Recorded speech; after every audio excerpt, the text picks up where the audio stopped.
Yeah, everybody more or less ready? We take off. Yeah.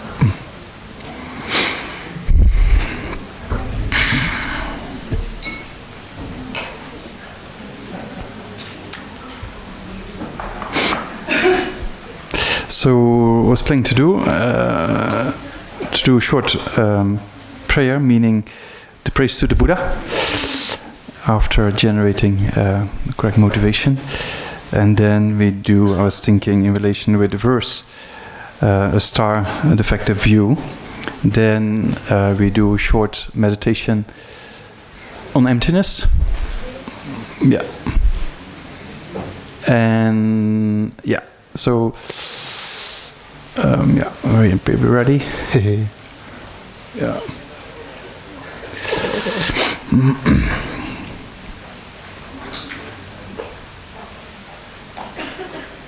So I was planning to do a short meditation on emptiness. At that time, we recite the verse regards to emptiness and dependent origination. So because the verse is related with emptiness and dependent origination, maybe we do a short meditation on a simplified form on the 4 close placements of mindfulness, right? As Rinpoche indicated a few days ago, that if you haven't realized ultimate reality, although you might have meditated upon renunciation and bodhicitta, that by itself will not cut the root of samsara. So for that purpose, it's important to put effort in the methods understanding and realizing dependent origination, right? So Rinpoche mentioned that a few days ago. And one of the ways to contemplate dependent origination in relation with emptiness is to be aware of cause and effect relationships, the first level of dependent origination. And the second level, dependence on causes, dependence on parts and a collection of parts, right? So there's the first 2 levels of dependent origination that is actually the method, in the sense of you realize that first, and then with that realization, you realize emptiness, and then the merely imputed aspect of phenomena, the most subtle aspect of dependent origination, helps us to understand emptiness, but eventually can be realized after having realized emptiness itself, right? So that's what Rinpoche indicated a few days ago in relation with that verse of the 3 principal aspects of the part. Yeah, so so then before we start, if you have a prayer booklet, you can open on page number 6. Yeah. So before we start, try to generate correct motivation while we're here waiting for Rinpoche to come. Then we might as well spend our time in understanding ultimate reality and why, in order to cut the root of cyclic existence, and in particular in the minds of all sentient beings, because without that there's no possibility of really helping them, and sentient beings are just wandering around in samsara because of this ignorance, and they're just overpowered by this ignorance. They're just like a blind person, and it's our responsibility that we have found these teachings and to generate a mind in the stages of the path of the Lamrim to get more realizations to be of greater benefit of others, right? So, and in particular, to understand ultimate reality of emptiness. For that purpose, so generate this kind of motivation for yourself.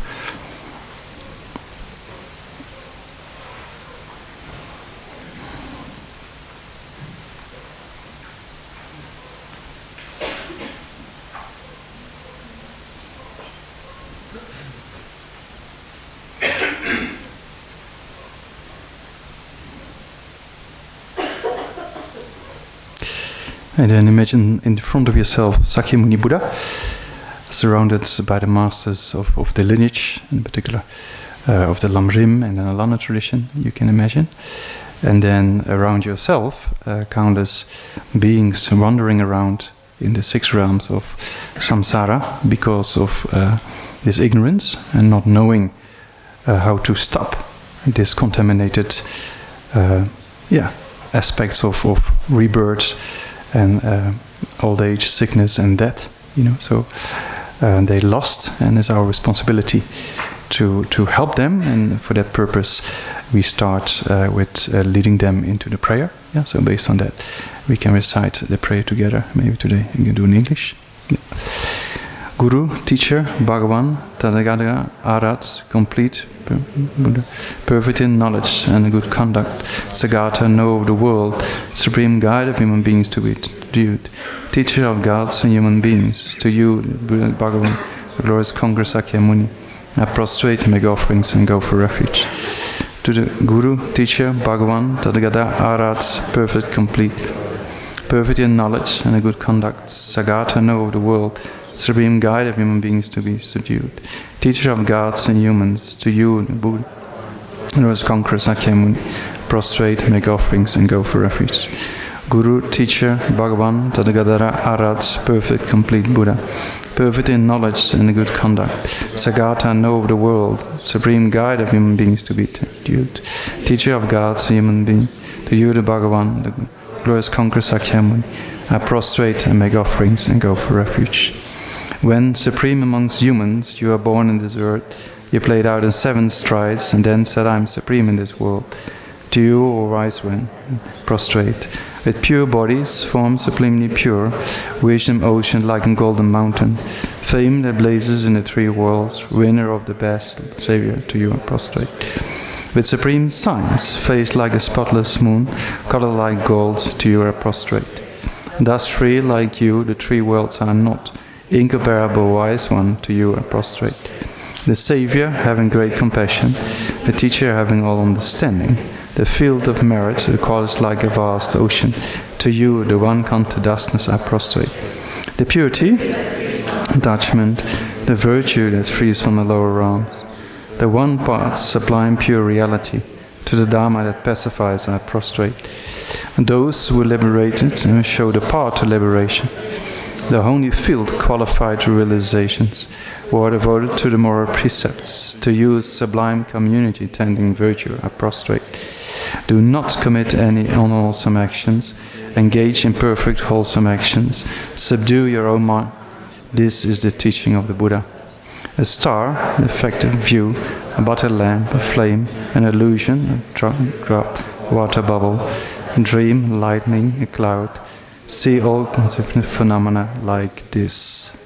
Yeah, so then at that time we can do a particular meditation on dependent origination in order to understand conventional aspects of reality. In particular, we make keep it simple in the sense of the body and the mind, or so to say the 4 aspects or the 4 close places of mindfulness. Try to contemplate. We do in 2 kind of or 3 parts. First, we analyze the cause and effect relationship within our body, within our mind, and after that, we look at the different parts in your body and the different aspects of your mind. So those 2 levels of dependent origination, so to say, cause and effect, and parts and a collection of parts, helps us to understand more about dependent origination.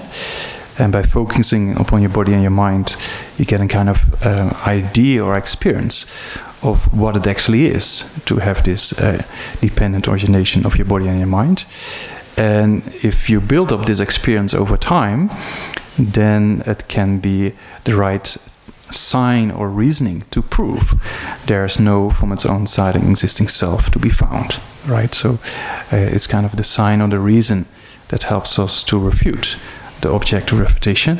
So we do the meditation in 3 parts: the cause and effect relationships, the dependence of parts and a collection of parts, and then relate those 2 aspects with the object of refutation and try to refute it, so to say.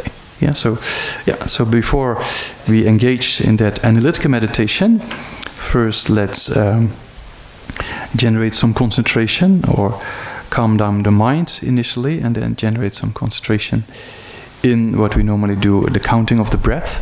So we can count every in-breath as 1, and then out-breath as 2, and in-breath as 3, and we count from 1 to 10. and then start over counting, and then make sure that you apply the two mental factors of alertness and mindfulness.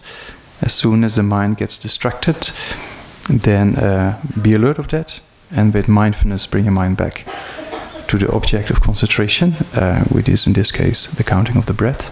Yeah, so let's start with that placement meditation for about a minute or two. Yeah, so count every in-breath as 1, and out-breath as 2, and then count to 10 for yourself, and then start over counting, right? So focus upon that aspect of the counting of the breath for about a minute or two.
So then when the mind is settled down a bit and generated some concentration, then imagine in front of yourself the Buddha is still there, right, as we just visualized in the beginning of the prayers.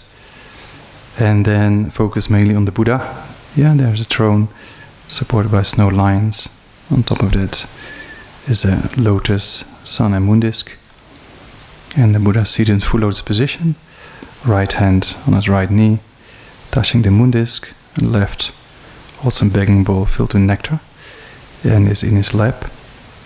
And he has a very peaceful and smiling face, and he wears the robes of a fully ordained monk, and think the Buddha is made out of light, right? A three-dimensional image about a body's length away at the level of your eyebrows in front of yourself. Yeah, so imagine the Buddha like that in front.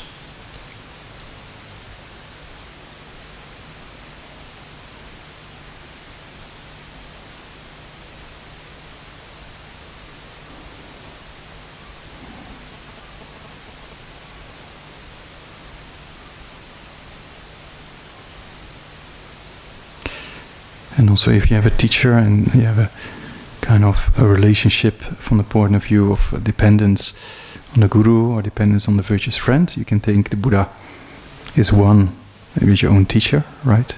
Or the aspect of the Sakyamuni Buddha, but the nature of your teacher, so to say, you know? Yeah.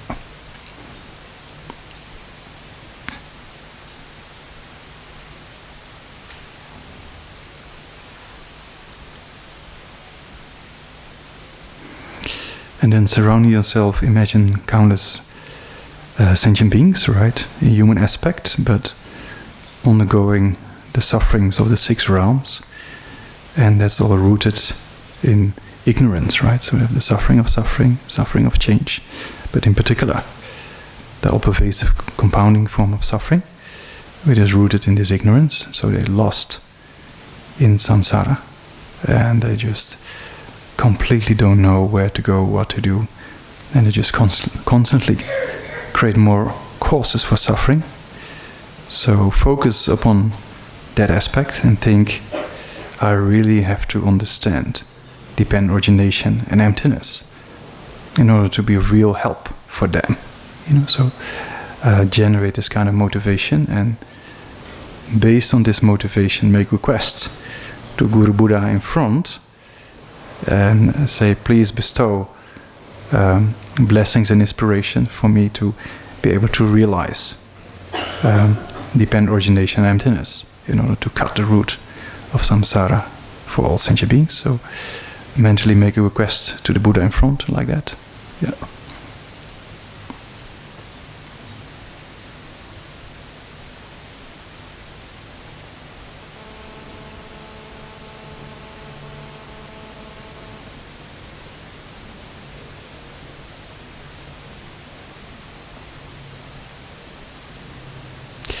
And then the Buddha is very pleased with your intention, and then out of his heart comes the 5 colors of light, but mainly in the aspect of white, bright light, to your crown and to all sentient beings surrounding yourself. And this bestows the purifications in general and eliminates obstacles, and in particular the obstacle that prevents you from realizing emptiness. That obstacle gets specified in this visualization.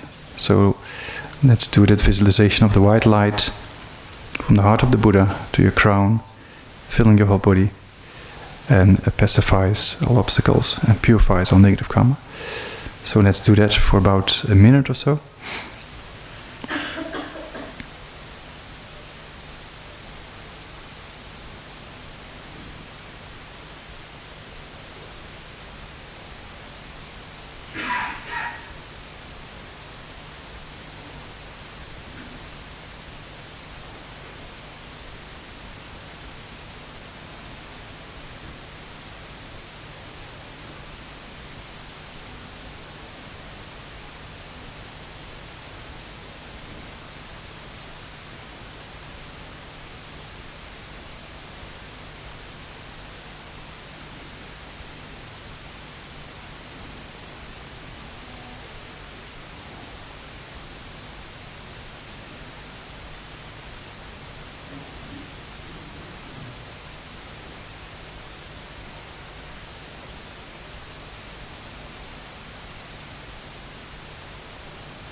And then think you're completely filled with this white nectar light and completely purified.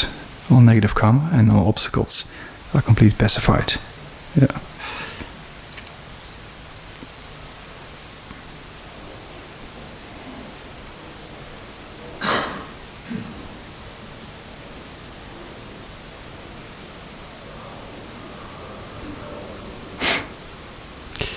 And then again, looking at these mother suffering sentient beings, because of not really understanding reality, they generate various afflictions, and because of that create all kind of suffering for themselves and for others, right? So it's so needed for yourself to develop and realize emptiness to lead them, So based on this intention again, make a request to the Buddha in front.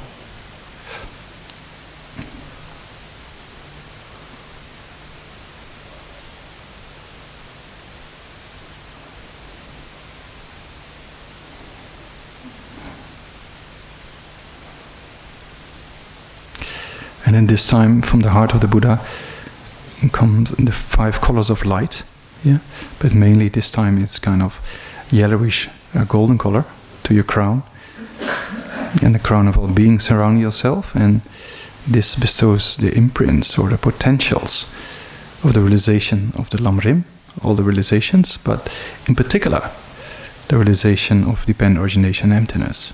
So by receiving this potential in the form of this light from the heart of the Buddha to your crown, this yellowish golden color light, you imagine you receive the blessings of the realizations, or you can imagine it bestows the realizations, right? And in particular, the realization of emptiness. So let's do this visualization of this yellow golden color light also for about a minute or so.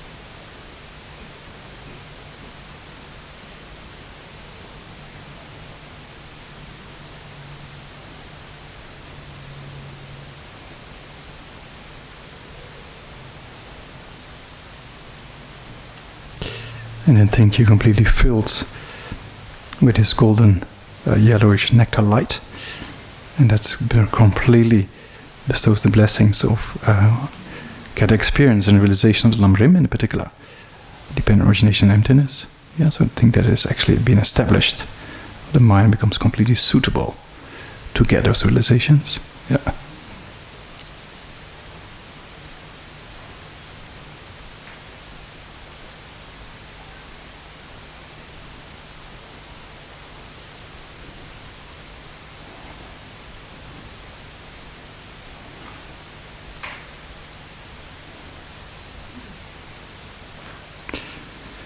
So then we do the actual analytical meditation. So the first parts are more an awareness meditation or checking, so to say, and cause and effect relationships in time of various aspects of your body, right? So there's the breathing, and there's the process of the heartbeat, and the blood being pumped around the different vessels. You can stand up and you sit down and you walk. So in that process of cause and effect relationships in the body, try to focus on the aspect of how things are related to each other, right? So how a particular breathing happens and how a particular heartbeat happens, in the sense there's a constant flux of cause and effect relationships. There's nothing solid to be found, so to say. So look at that aspect of the body first.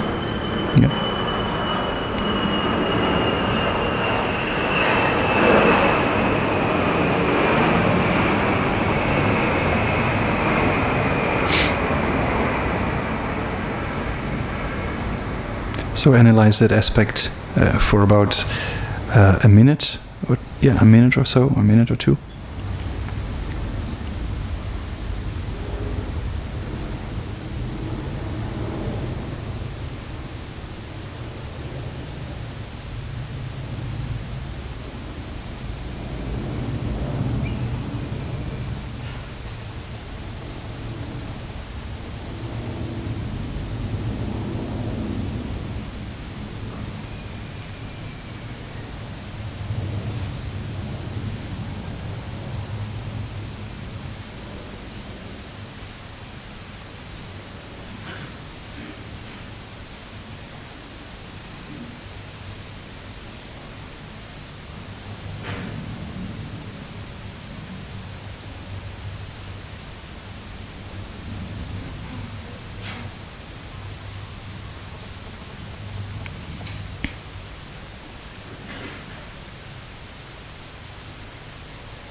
And then in a similar way, try to see or scan your body, so to say, from not only in the outside, but also from within, right? So from the tip of your toe, there's the different bones in your feet, and your ankle, that's covered in muscles and veins and skin. Yeah, and then you can check your lower leg with the bones and the flesh around it and the skin. There your knee, and then the upper part of your leg in a similar way, you know. And then your hip holding on or upholding, or, you know, the organs are resting in the hip, and then it's covered with skin. There are the ribs, yeah, and behind the ribs, the lung and the hearts, yeah, the lungs and the heart, and that's all covered in a kind of kasa skin, right? And then you have your shoulders, your upper arms, and your lower arms, and your hands, you know, and different bones in your hands as well.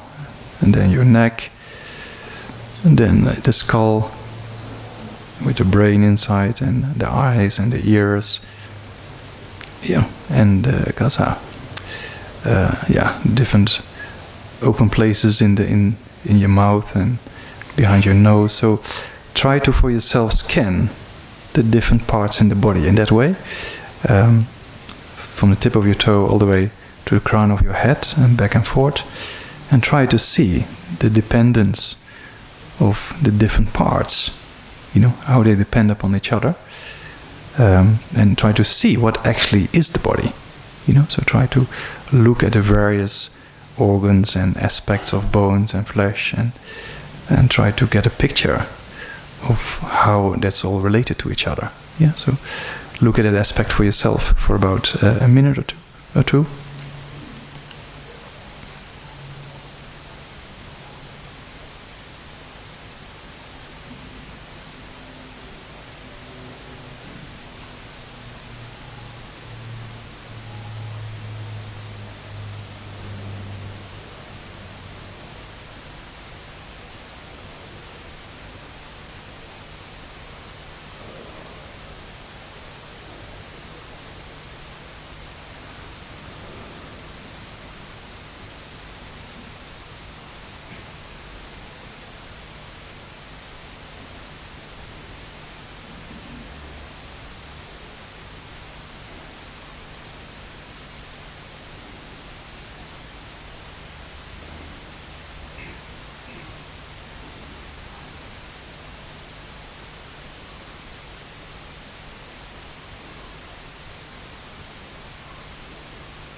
And then also try to combine those two aspects. Don't see the individual parts of the body as separate entities or something. See how they all relate with each other. And there's also the process of breathing and heartbeat and the blood being pumped around, right? So try to see the actual body as a whole process of activity. Of course, in fact, relationships over time, as well as the individual parts and how they actually all relate to each other. Yeah, so try to get a clear picture of a process rather than just a static kind of aspect of parts, but see it as that is all related with each other, and over time it relates with each other, right? Also cells, they change over time, so it's kind of more or less of a process, what we're looking at. Yeah, so try to get a clear picture of that aspect, and if you get a clear picture, then try to focus on that for about half a minute.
And then in a similar way, try to see there's feeling and consciousness. There's things we hear.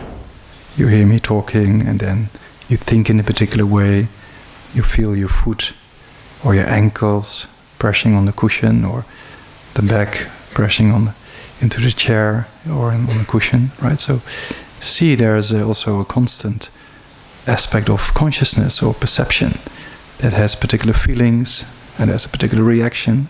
What I say, you think, oh, this, or you think that, or you might hear something outside, like a plane that came over, and you react, oh, that's noisy, So see, there's a process in the mind of various aspects of perception and feeling and thoughts. It also fluctuates, right? In the past, the present, and the future. There's no really entity from its own side, so to say. But first look at that is just a process of consciousness over time. Things constantly change from the moment we started until the present with this meditation. So look at consciousness in a similar way of a feeling and perception and thoughts, the various aspects of consciousness, and see that is also just a process over time, right? So try to look at that aspect of cause and effect, aspects of various moments of consciousness, as well as the various types of consciousness, of feeling and perception and ideas and thoughts. So see is just a process like the body itself, right? So analyze this aspect of your consciousness for about a minute or two.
And then also here try to come to a conclusion that sees the mind, or the different feelings, the different perceptions, the different thoughts, is just basically over time a process of coming and going, right? So come to that kind of conclusion, And then focus on that conclusion for about half a minute.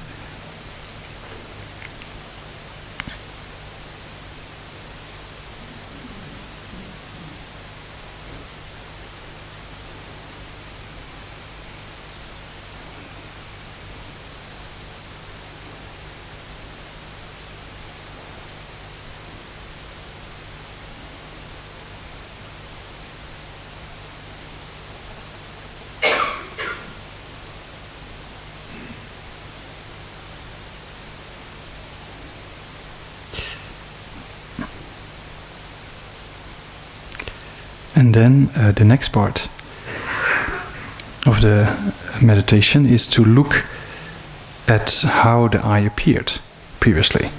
So in the sense, try to recall an event that you got very upset with a particular person or situation, or anger or hatred arose, So see, we're not interested in the anger or the hatred, We're only interested in how the I appeared at that time.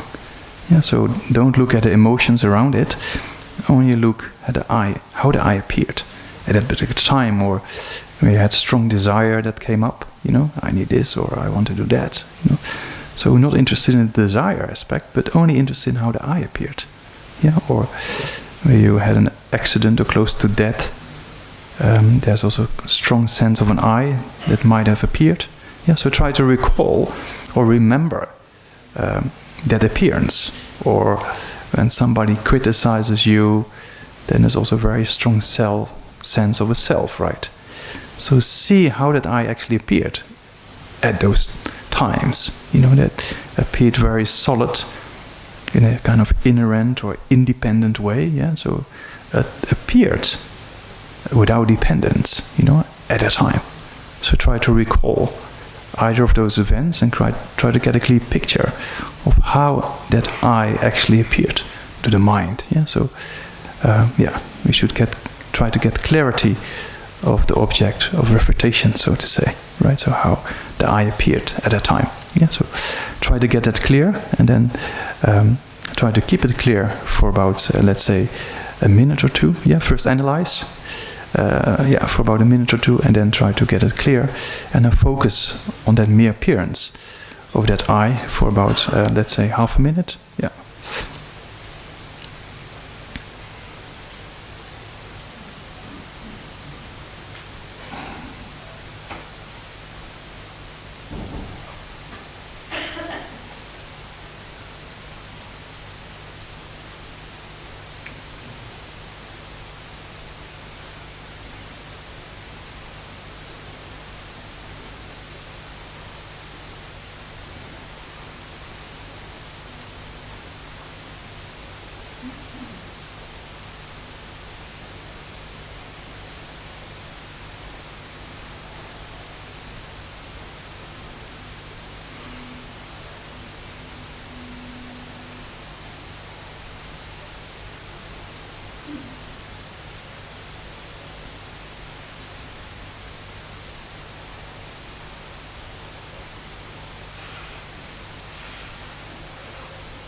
So then if the object refutation or that appearance of that I is a bit clear, so try to keep it clear, in the sense just focus on it for about half a minute.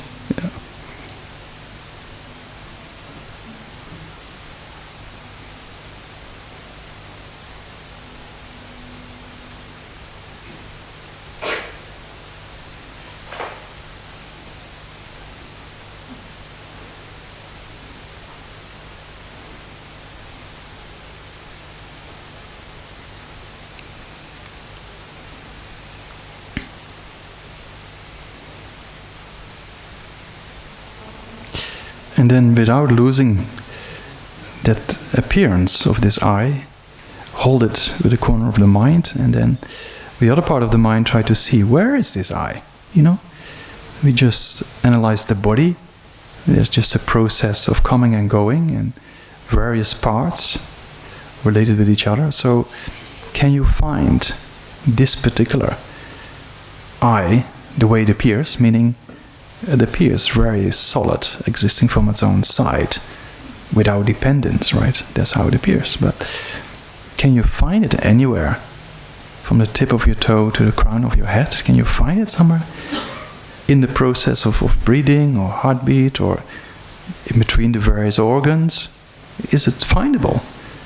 In the process, is it findable? In the different parts, or the correlation of the different parts? Can you find it anywhere in the body in that way? So try to analyze that aspect for about a minute or two.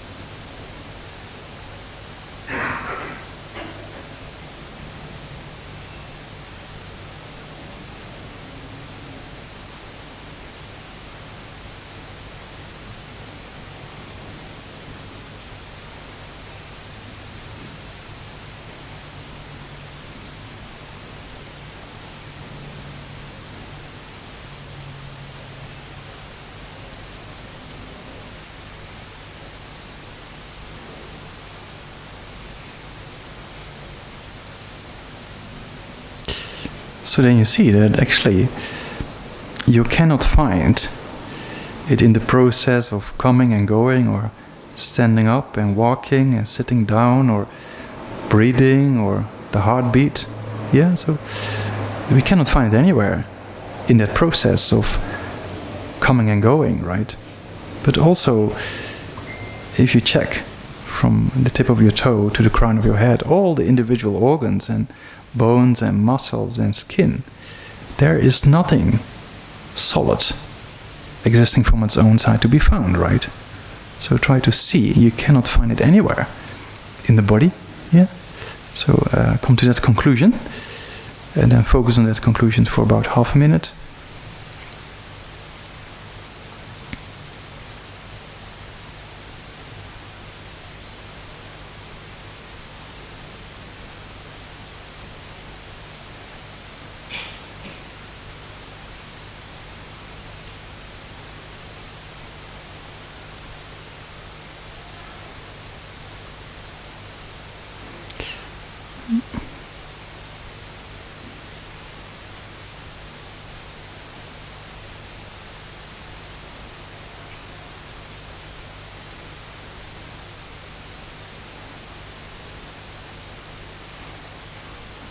And then you can think maybe it's different from the body.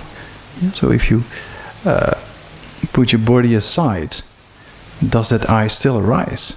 Or you take various limbs of your body, or you visualize doing so, then does the I still arise separate from the body or not? So try to analyze that aspect as well.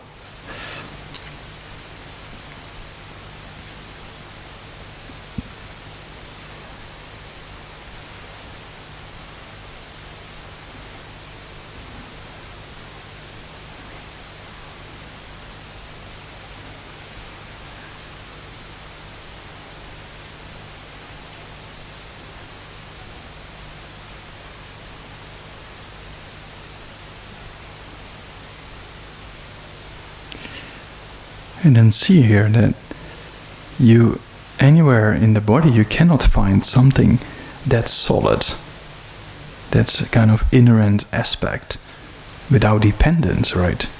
How the I appears, you cannot find anywhere in the process, in the various organs of the body, right? And also, if you put your body away, then it doesn't really appear completely separate from the body. So also, basically, you cannot find this I within the body, nor separate from the body, right?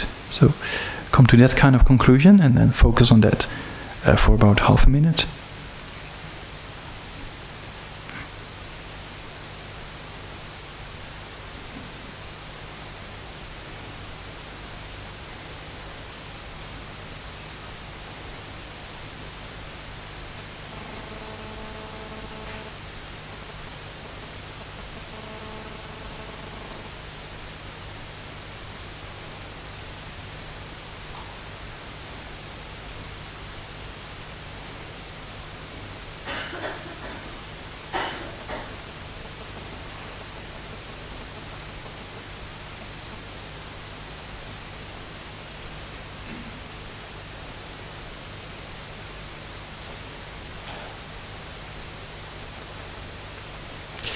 And then before we started examining the mind, try to go back to get object refutation clear again, right? So that often that clarity fades away as soon as you start analyzing. And so let's go back to the event you got criticized, or somebody said something unpleasant to you, or pointed out your mistakes, right? So see how you reacted with, I am not like this, I didn't do this, you know, I never do things like that. You know, see how the I arose in those occasions, or when you got really annoyed with the person, irritation arose, or a very strong sense of an I you want to protect, yeah, or strong desire arose that you really want to obtain something for this particular I. Yeah, so try to see how that I arose in those occasions, right? And we're not interested in the emotions around it, only in how the I actually appeared at that time. Yeah, so try to get a clear picture of either of those situations for yourself. Yeah.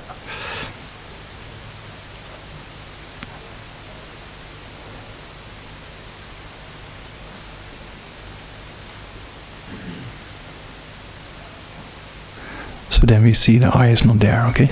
Yeah, so Rinpoche is coming. yeah.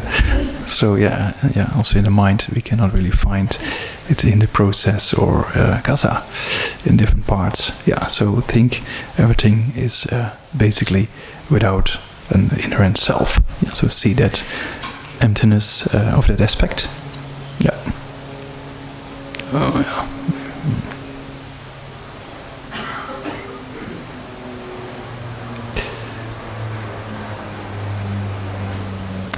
And because of that, everything is in nature of dependence. And also think what we are sitting in the temple, and everything is in the nature of cause and effect relationships. Everything is a relation of parts and a collection of parts. There's nothing solid or inherent to be found in the mind, in the body, and anywhere else, so to say. You know, so try to look at it. Yeah.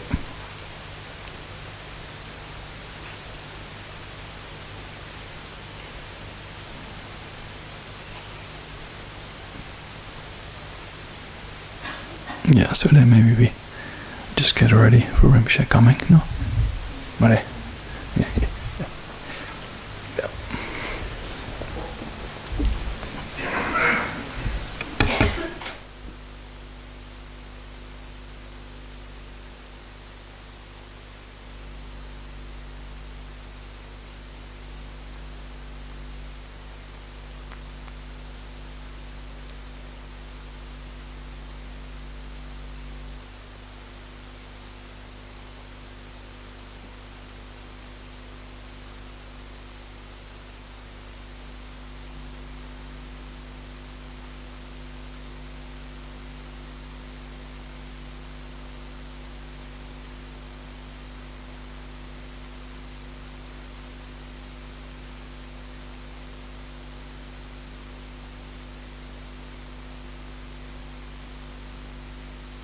Yatha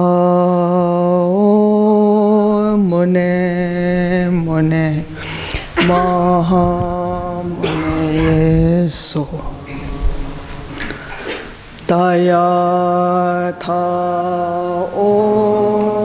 mune mune maha mune so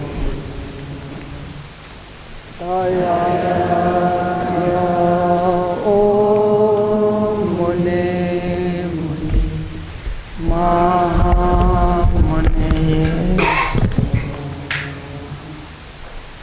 Dayatha mune mune maha mune so Dayatha mune mune maha mune so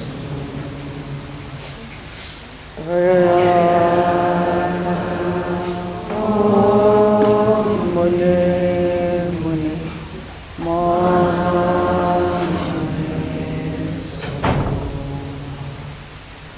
Tayata Om Mone Mone Maha Mone So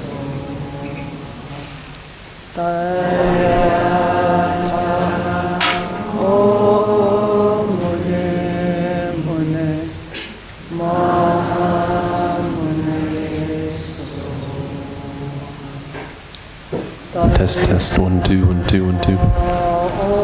Om Mone Mone Maha Mone So Tayata Om Mone Mone Maha Mone So Tayata Om Mone Mone Maha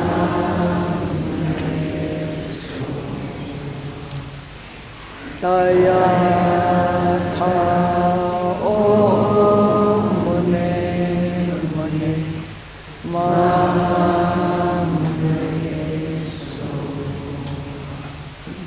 Tayata Om Mone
Mone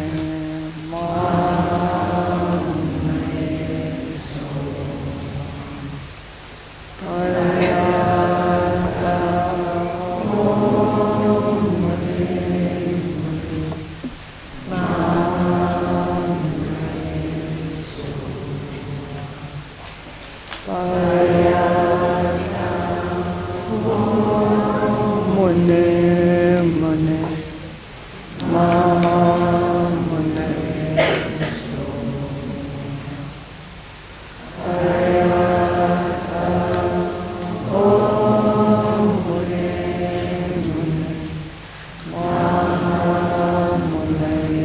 So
Lama Tumbo Tunten Tichi Chaba Chomba Yantaba Zobe Sanje Ripada Shapso Damba Devar Shaba Chitenki Kivo Dulve Kalo Jawa Lana Mepal Hadami Namji Tumba Sang Den Belgawa Shakya Tuwala Chatselo Chudon Kyapsu Chewo Lama Tumbo Tumba Chumden Den Dishin Shiba Ja Chomba Yantaba Zobe Sang Riba Dan Shapso Dembar Devar Shaba Chiten Kemba Kivo Dulve Kalo Lana Mebal Hadami Namye Tumba Sange Chumden Den Belgawa Shakya Tuwala Chatselo Chudon Kyapsu Chewo Lama Tumba Tumbo Chumden Den Dishin Shiba Ja Chomba Yantaba Zobes Riba Dan Shapso Demba Devar Shaba Jiten Kemba Kebu Dulve Kalo Yu Tata Menage Tumba Sange Chumden Den Pelgyawa Shakya Tuwala Chatselo Chudon Kyapsu Chewo Kante Kanyi tso ke tamze sachen de la gomba dembone Ngani jiten tena choche son te tse keba ke la chas Namda kunga choto susanwa yeshe gyatso serge lomborja Chaba jiten sunal hangyewa gombo chonyi ke la chas Sencho tenpa time daweshe serdo jawa ke la chas Tulda kyeda siva sumachi nyame kenchen ke la chas Gombo tuje chen tenpa tamche kembe tenpa Sona yenten gyatsu shin te shin she la chas Tabe de chan tawa yo geveng en son le druchin Chidu dun tam chogyu wa shigyu chola chas lo Do not commit any unwholesome actions. Engage in perfect wholesome actions. Subdue one's mind. This is the teachings of the Buddha. A star, a defective view, a butter lamp flame, an illusion, a dewdrop, a water bubble, a dream, lightning, cloud. See all causative phenomena like this.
English.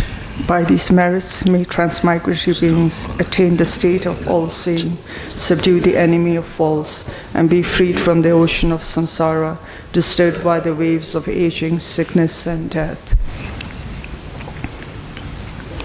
The indestructible. Paragate parasamgate bodhe. Paragate parasamgate bodhe soha. Gate paragate parasamgate bodhe. Kai tembe topgiche dova gyuche Tage pache mebe churne batanje shindem kore Shivadam yekdene kendan chawadan tumbai gyuche pusun sogyu ve tashi te kyan tendere te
So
The foundation of all good qualities is the kind and perfect Guru. Correctly following the Guru is the root of the path. By my clearly saying this and applying great effort, please bless me to rely upon the Guru with great respect.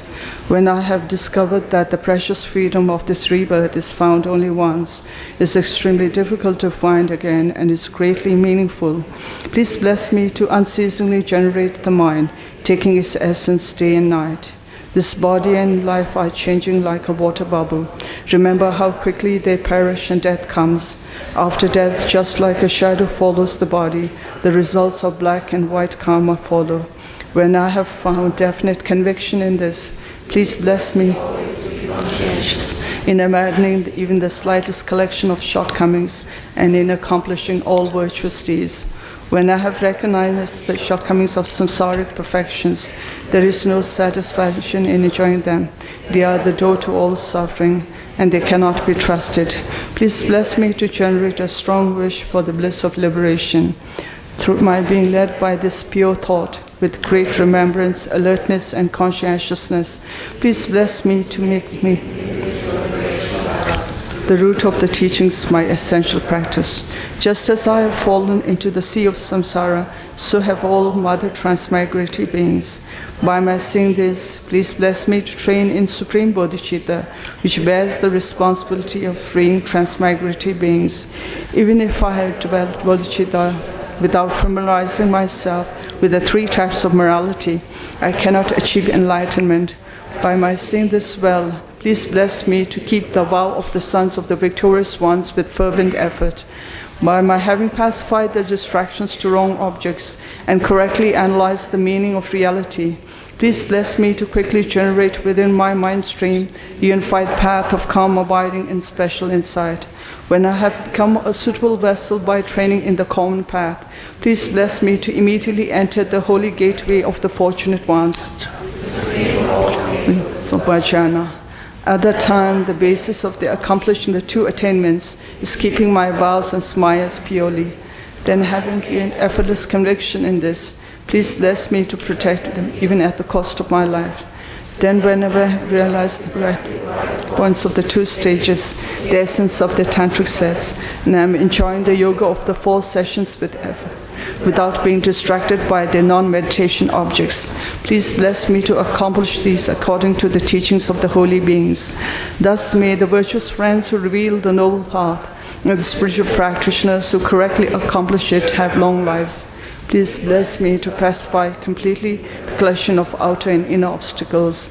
In all my lives, never separated from me, I enjoy the magnificent Dharma, and by completing the qualities on grounds and paths, may I quickly attain the state of Vajradhara.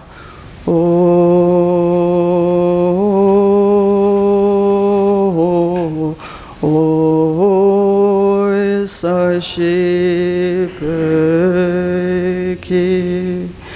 Choshe Metotram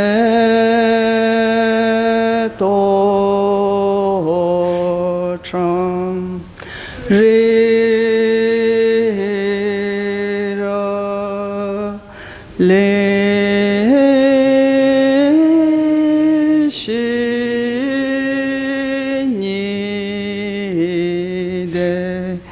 Gampadi Sangye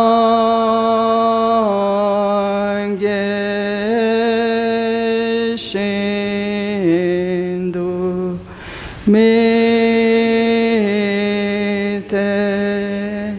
Buwai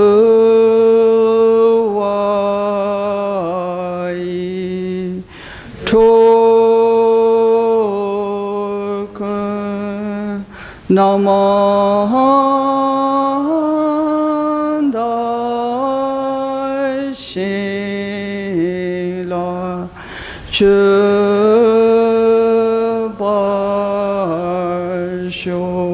Idam Gururat Mandala Kamniyatayami.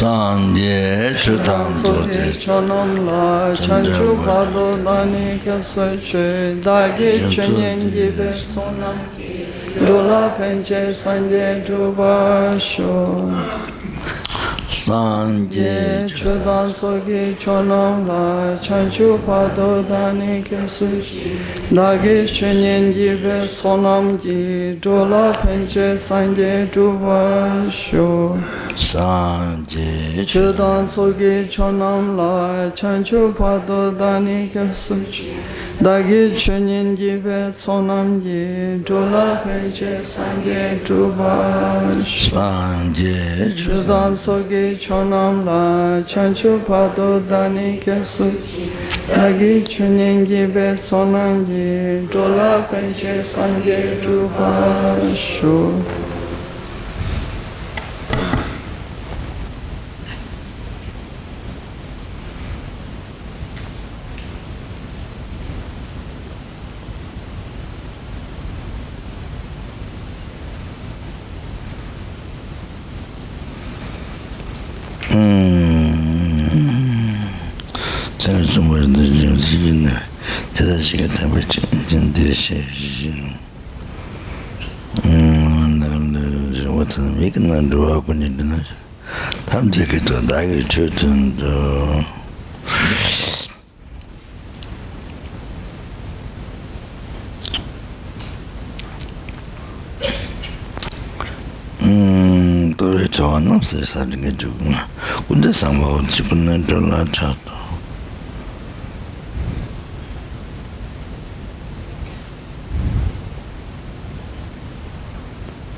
That motivation for listening teaching then.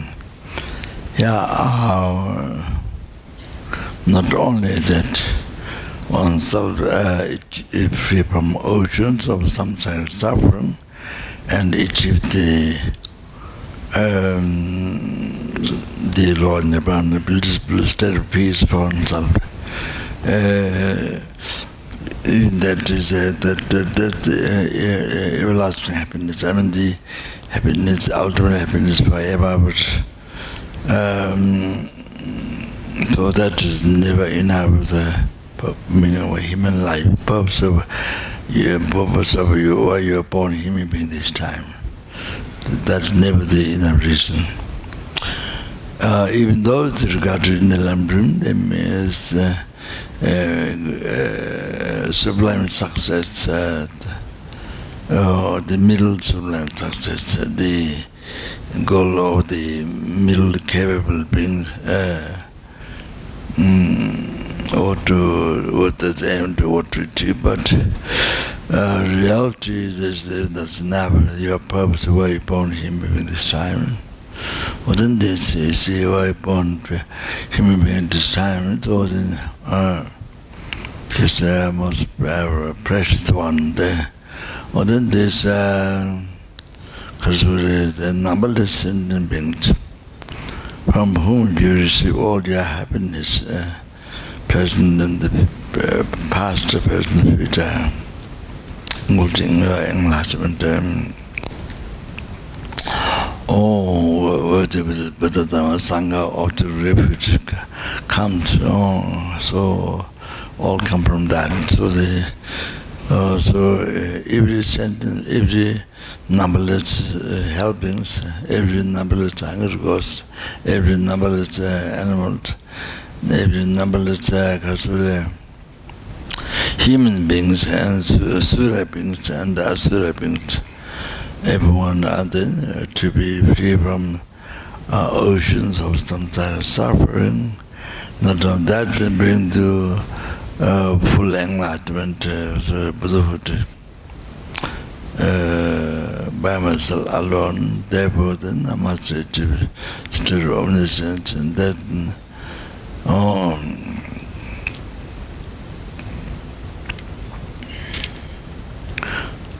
So therefore, then listen to the Lama teaching.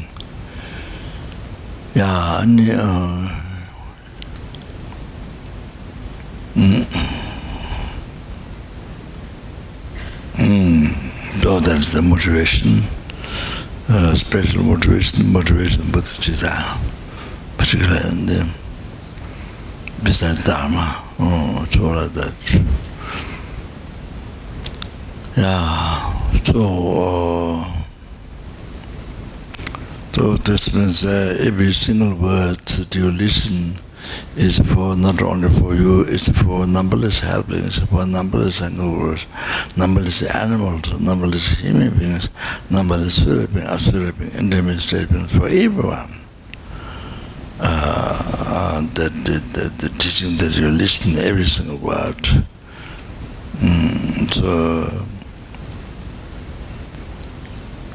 So not only actualize the path in your heart, but you see, when you teach to Dharma, then that time you see, this each word then cause the sentient beings, when they hear, able to exercise the path immediately. So to be enlightened with that.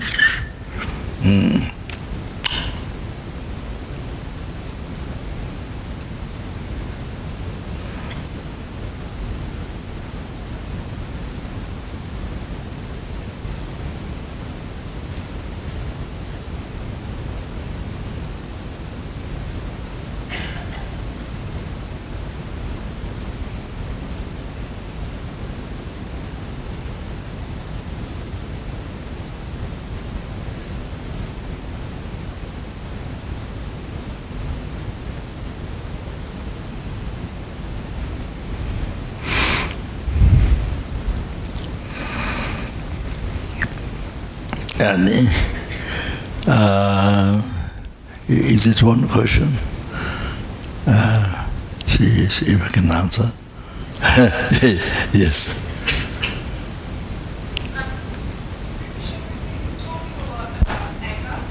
Yes.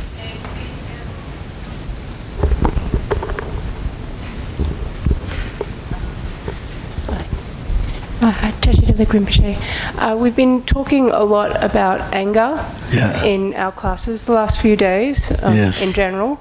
And in Buddhism, there's also the differentiation of wrath, for example, wrathful deities. And in my mind, I can't really intellectualize between the two, so I wanted to know if you would tell us the difference between what is anger and what is wrath. Please.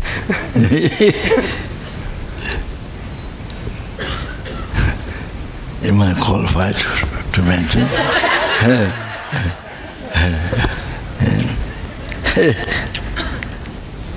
We have to ask the deity. The most wrathful deity, I ask, why you're showing anger or wrathful aspects. I have to ask, I have to apply. Then I wait for the answer for next life. I wait for the answer for next life.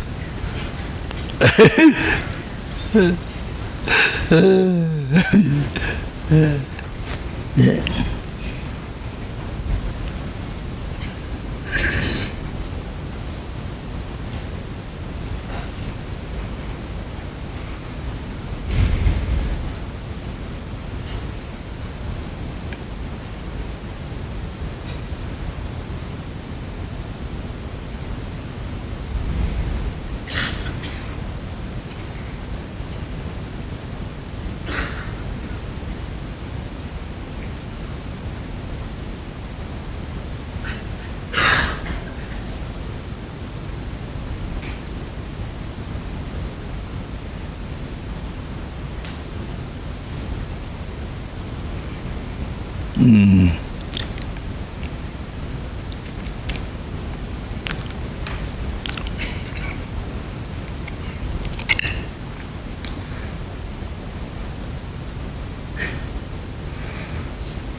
So, generally, Buddha's way of benefiting the sentient beings, there's a for action, peaceful action, increasing action, controlling action, and wrathful actions.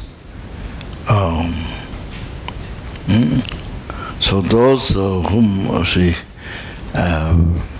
peaceful action or wrathful control, increasing action, controlling action,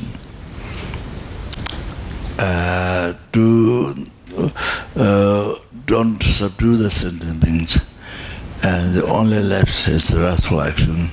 So then manifest wrathful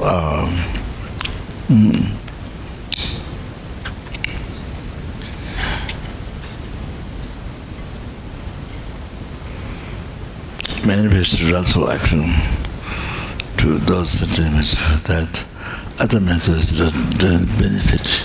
So only what left is wrathful action to manifest that.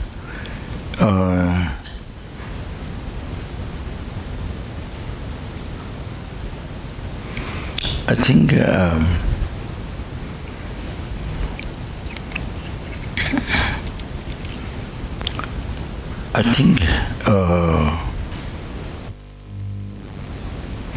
Dharma Zopa ne compromise amarbe.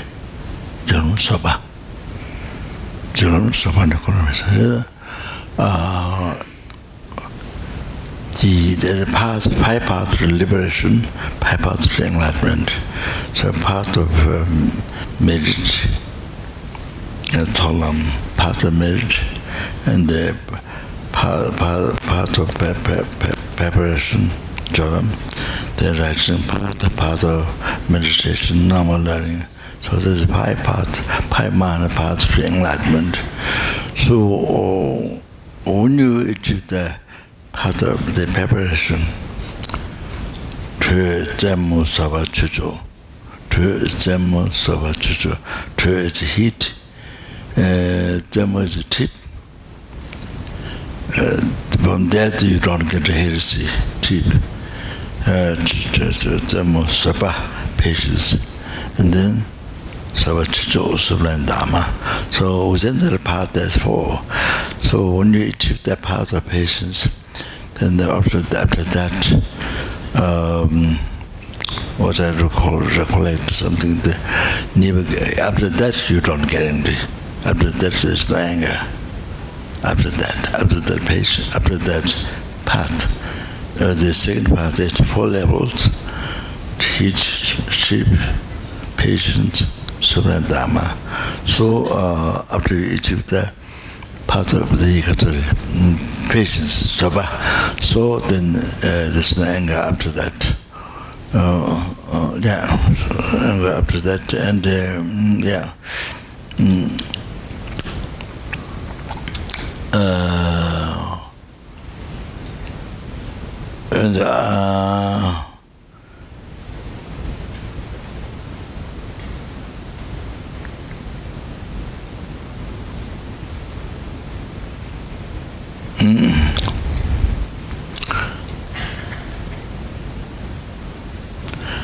there's the anger after that.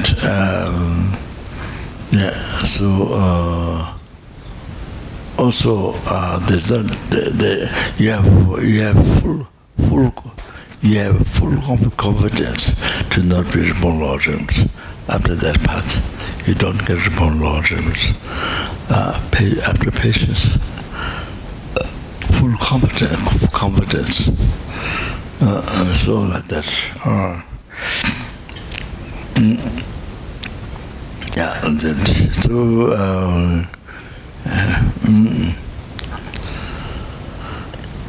So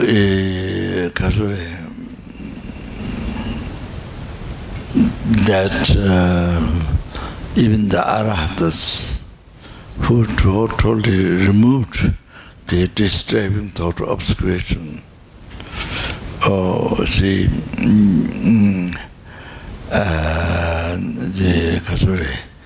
the disturbing thought obscuration and karma.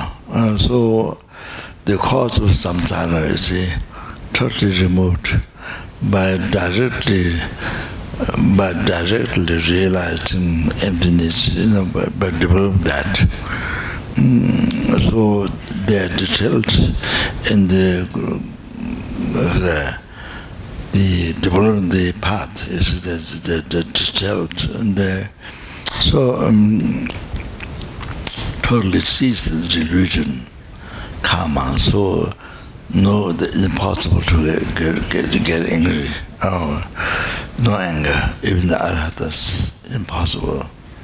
So, impossible to rise to anger for the arhatas. So how it's possible Buddha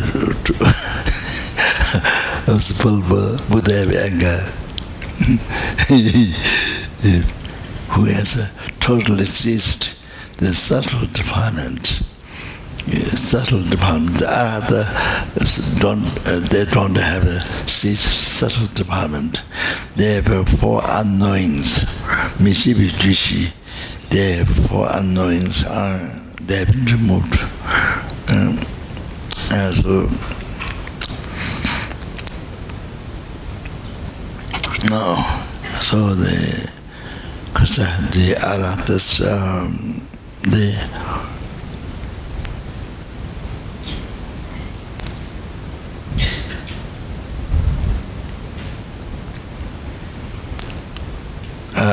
the Katsure,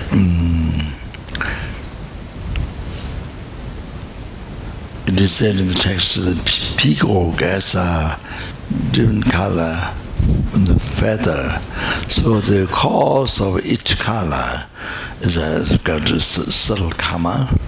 So same thing, the butterfly has many different designs, colors. So in the cause of each color is design. That is subtle karma. You can have also in the human body. You see, you have from the birth time of the different design. On the different design, it's like them similar on the human body. And those are cause of those subtle design, subtle karma. So anyway, you see.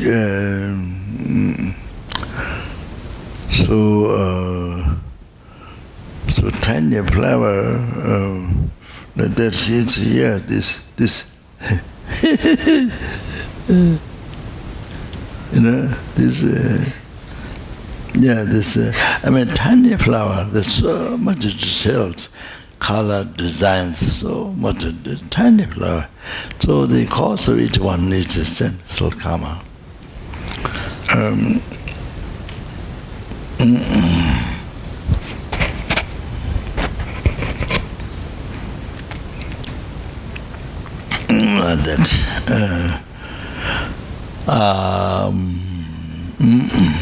Then sorry, that one, then Arhatas happened to remove the subtle ignorance as they not knowing the subtle karma. They happened to remove that. And then the other one is Buddha's holy action. Buddha's holy action possessed by Buddha's own holy mind, that not known by Arhatas. Then some distance.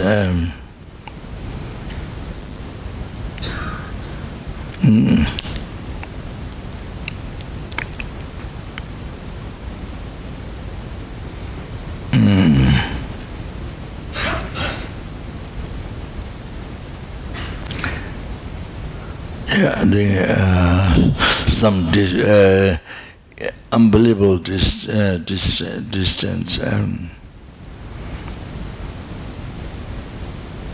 You see, others cannot see. Only Buddha's omniscient mind see. So there is not a unknowing mind.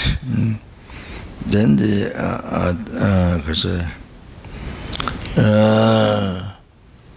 by the time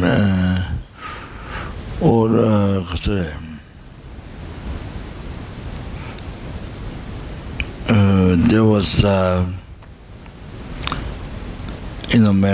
Mangojipu, Buddha's disciple, Mangojipu is excellent in psychic power.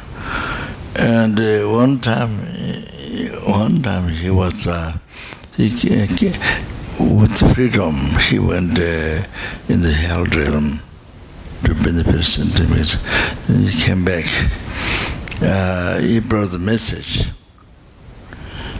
that Gunduju is a Hindu follower. Their teacher was born in hell. So he sent message to don't go around to my stupa. The Hindu followers, they build a stupa for the Guru. So the disciples go around the stupa. So he sent a message from the hell through Mangojipu to give message to the Gunduju. So he came up to give message to them. So then they beat him with the plant, with the house plant. Beat him so much. All of them together beat him so much. And that time, due to heavy karma, even though it's a Arhat, they asked him if is that true that the Guru is in the hell room? Then they asked him, where's his mother? His mother died. His mother died a long time ago. He's in the hell room. So, but he could not see his mother, where his mother was born, could not see. They asked him, they could not tell, then they beat him. Then they didn't believe what bring message that the Guru that he was born in hell, don't go around the stupa. So each time they go around, his suffering is worse. So there must be it's born, so he's something inside the body. That was not just I don't think it's just I don't know. So anyway, so he didn't remember where his mother. They asked him, so he could not tell. Then he didn't believe it. Well, the Guru sent a message from the hell. So that distance by place. This just unbelievable distance by place, was unbelievable distance by time. So anyway, Mangojipu didn't remember. So that happened. So Buddha do not have total abandon on this whole unknowing. So there is no subtle obscuration for the mind, totally removed. So all the realization is complete. There's nothing to be gained more. There's nothing. So there's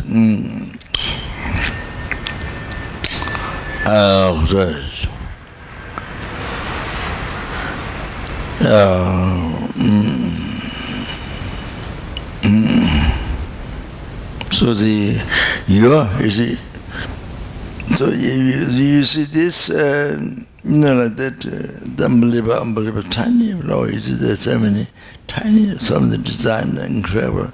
So this become yours. Each of those causes yourself karma. No, that doesn't karma, but it doesn't mind, not sentiment. Not sentiment, even though it grows and dies. Can do other function, but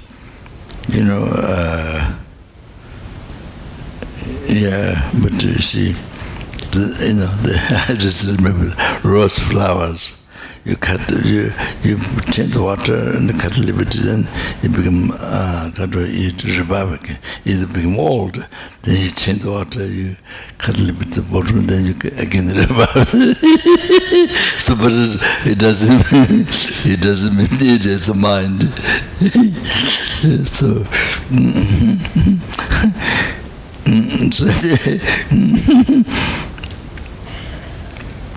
So similar, the plant, in the Buddhist, in the philosophical text, it is used. But maybe there's some people, I think Hindu or some other people, that it will mind. I'm sure. So that that you touch the lip like that, and it goes like that. You touch the lip, then it goes like that. I don't know his name. I've seen the Baksa, where the monks debate. It's got some there. The platform. So you touch it, then it goes. It goes like that. So there are many plants like that kind of action, but it doesn't mind.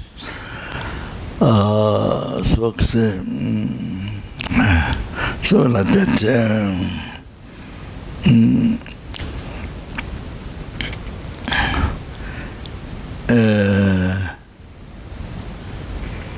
First of all, anger is a total harm.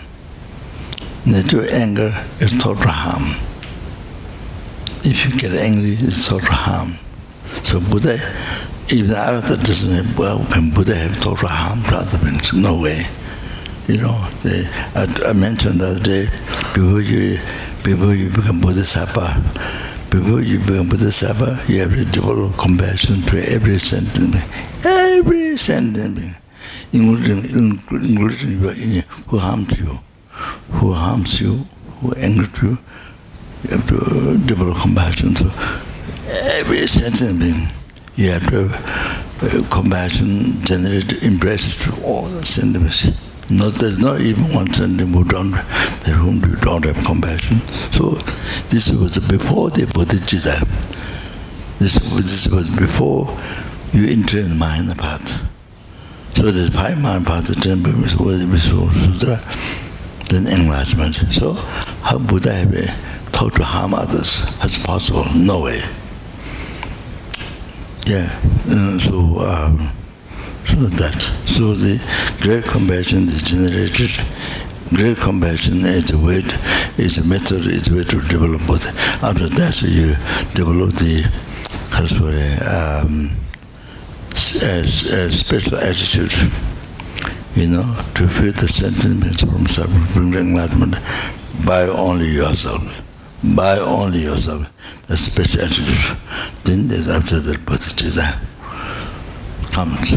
So actual realization, to achieve enlightenment, so that to free the noble sentiment from the ocean, bring to enlightenment, the realization, not that motivation, not that actual motivation, but effortless, but naturally you feel that way. So you see, great compassion is before bodhicitta, before bodhisattva. So how can a Buddha have thought to harm others? Impossible. The anger is nature of the anger is that. So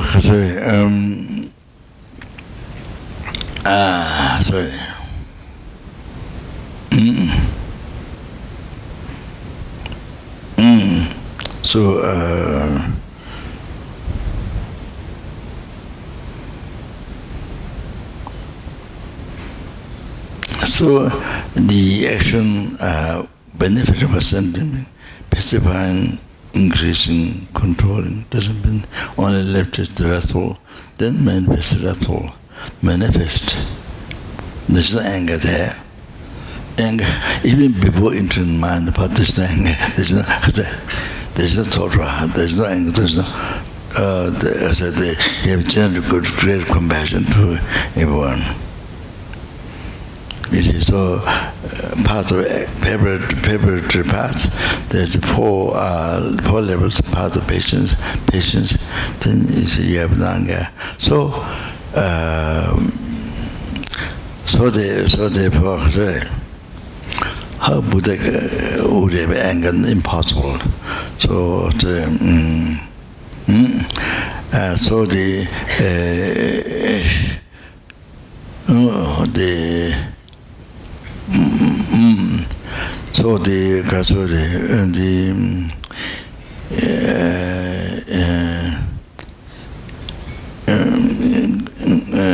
great compassion, the motivation of great compassion. So the Katuri omniscience directly perceiving all the past phenomena at the same time future. So what able to read numberless helping to mind at the same time, numberless hunger was mind, numberless animals to mind at the same time. There's ant, what is scientifically mentioned, 13,000 different ants. So monistic mind see every single ant at the same time what their mind can read. So anyway, number 3, maybe number 2, I can read the mind. So so like that, omniscience. For example, sorry. There is many even old time when Buddha was in India, the people believe there are spirits who enter in the people's mind, who enter in people's body, and act that person. It's like the person or the family member who died. Speak that voice and act like that person, and tell because the spirits have say just a little bit clear voice, a little bit, just so that you tell what the family did, what you did, bad, good. So tell, and then you see. You actually speak in that voice and like that. So many times they're like that. Many times like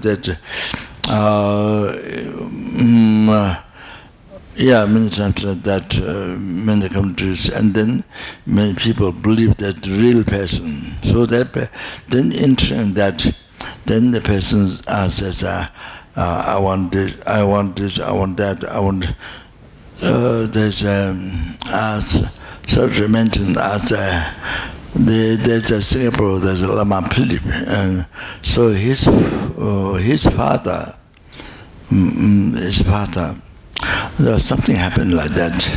So then I think a family member born sort of entered and sort of somebody's body, and then this and you did this, harm did not treat well, blah blah blah blah blah.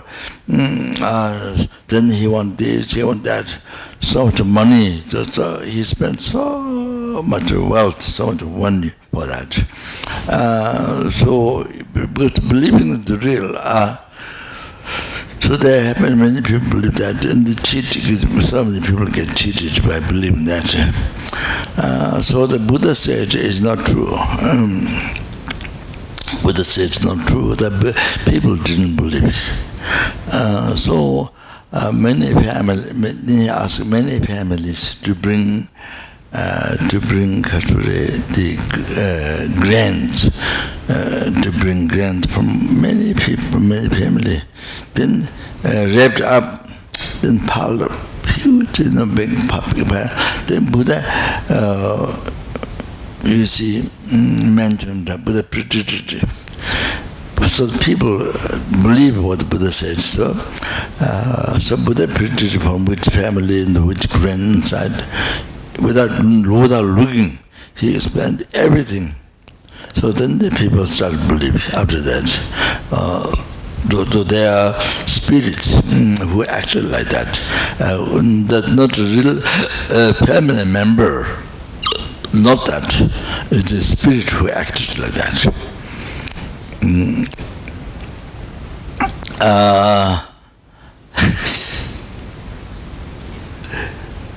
In Singapore, one time, one boy came to the center.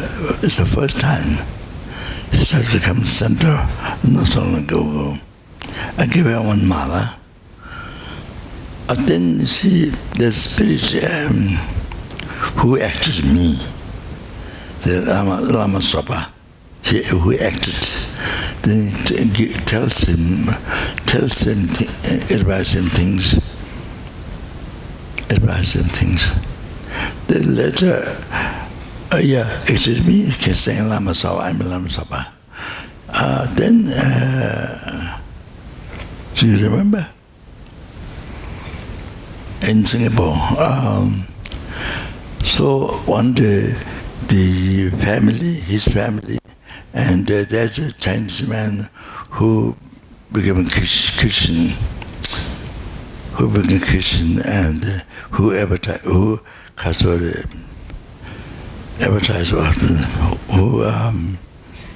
and explained Christianity.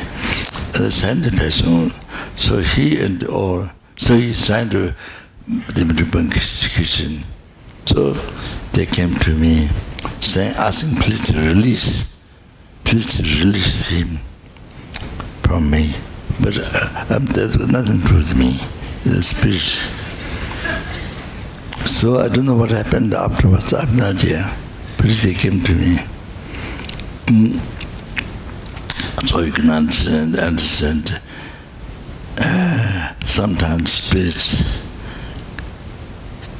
to overpower, to deceive you, to overpower. They can kind of manifest also. They can to you with beams and shown like Buddha, sort of, because they can also do like that. So yeah. So that my example, the spirit is saying Lama Zopa, I'm Lama Zopa, then gives a message to the man, to the boy. So that's very clear. It's nothing to do with me, and so he gave me, he returned back the mala to me, and I don't know what happened later. I never met. So the Lama Philip's father spent so much wealth and money, but so there are many people who realize this. So, but it's not true. Spirit it does like that. So Buddha proved the people that what he was saying before is true. From that, without looking at it, he can tell the family what kind of grain. So, for example, say, okay, maybe tea. Omo ahu, Lama Sangye Lama Chö Te She Lama Gendun Te Kunji Che Po Lama Ye Lama Nam La Che Baba.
But anyway,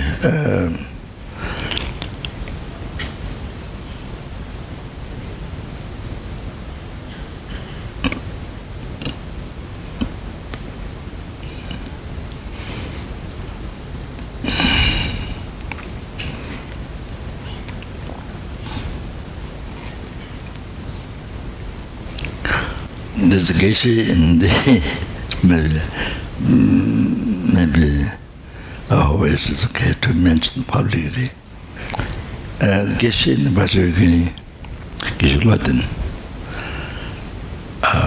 This Geshe Tenji, who from beginning of the Bajragini Center, but he passed away so many years, I think, 30, 40 years, something. Yeah. So he passed away. Then Geshe Latin came later. Now Geshe Latin, teaching as a man teacher, Bajragini. He finished Haikeva, Mosira Haikeva 1 year. I think 1 year, Mosira Haikeva retreat, long retreat. He did that first. Then he did the 3 year, 3 months or 3 days, I don't know, the Nyenchen, the long retreat, but he did that. He did that.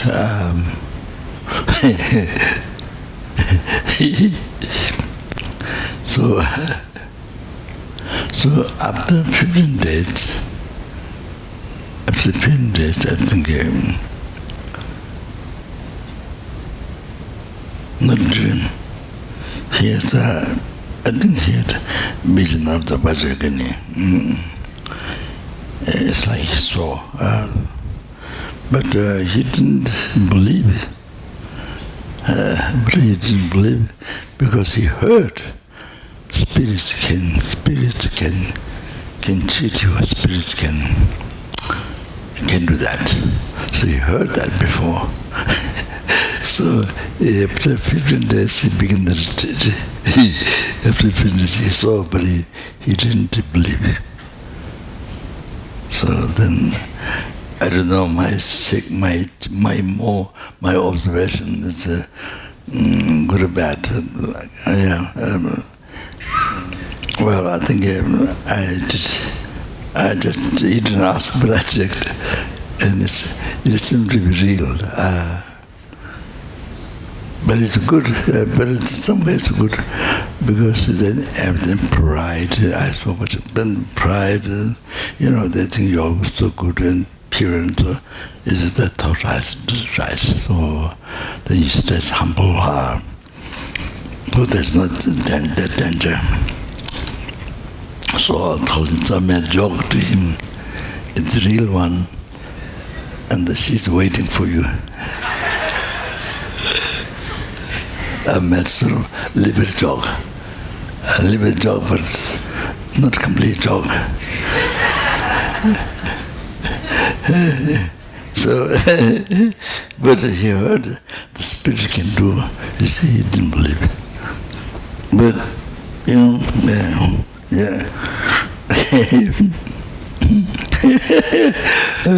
so anyway, the talk went around.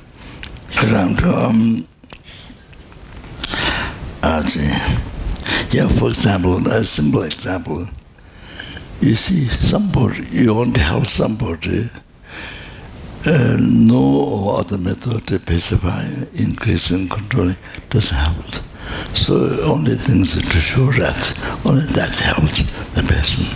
So if you are not angry, out of compassion, out of compassion, you show wrath, you scold, and you show wrath, you don't smile, you show wrath. Like if you are angry, so you speak rude words, kind of wrathful words, show wrathful face. But even though your motivation is to help that person, compassion, so even you relating yourself, you can do that. So no question about Buddha. If you can do that, then as a Buddha showing wrathful aspect is saying the anger. That childish, that no connection, no reason. So that when you see wrathful deities, you should remember Buddha showed wrath to destroy your self-chasing thought. Buddha showed wrath to destroy root of your samsara. Ignorance from where I went through the emptiness. So ignorance, your ignorance which create oceans of samsara, your oceans of samsara suffering. So Buddha showed wrath to that. Buddha is not showing wrath for sentient being. Buddha is not showing wrath for somebody, but that is so you say wrath, you know that your delusion, which gives you all the problem, all the attachment, your attachment. The self-attachment gives all the problems, That gives you ocean, makes you experience oceans of samsara suffering, the oceans of each realm suffering. Oh, that's very. That interface to achieve liberation for some, to achieve enlightenment. I mean, to be enlightened, it interferes that, and it interferes to you to enlighten all the sentient beings. You see, to enlighten all the sentient beings. Bring them to fearless happiness. So the self-attachment would interfere you. Oh, then the showing wrathful aspect is for your negative mind.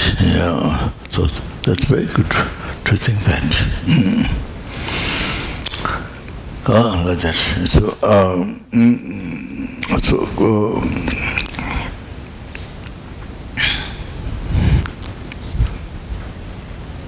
The kata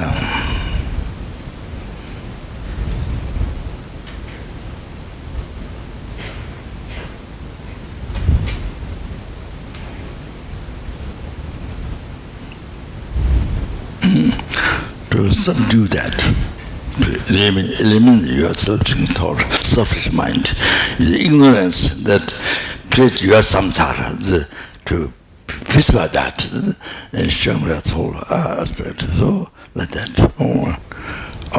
So that to think that way is very good.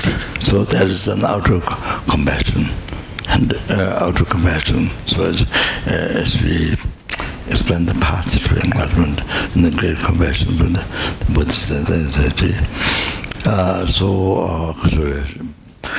part of paper to the purpose, the patient, after the no more anger. So the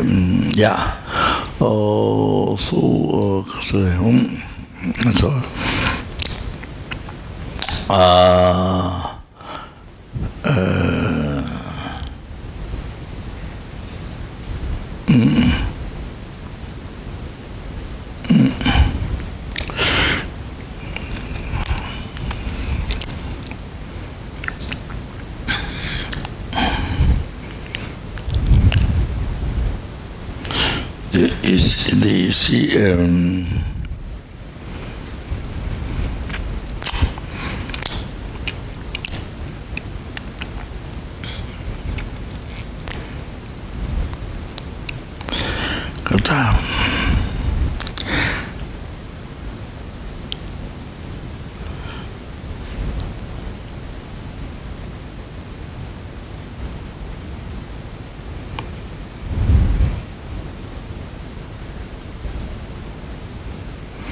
the enlightenment,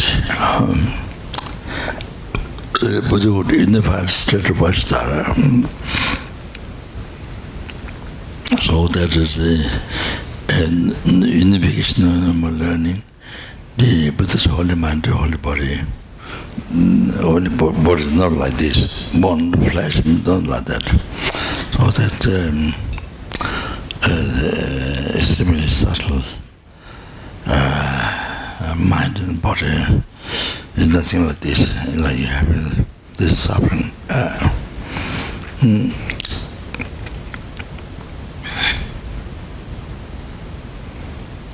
No, so then to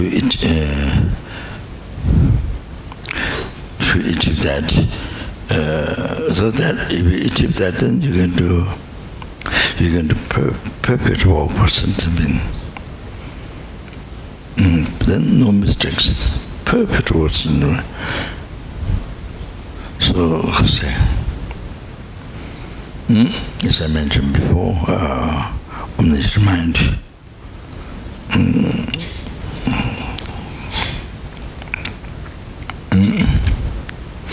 That for 100 eons or however you cut the trees from different parts of the world and chop the very small pieces, and then you put in the ocean, stirred for 100 eons or like that. Then you ask Buddha, from which country, from which part of the world, which country, which place, which part of the tree. So Buddha can explain everything without slight mistake, hesitation, everything. So all like that, omniscience.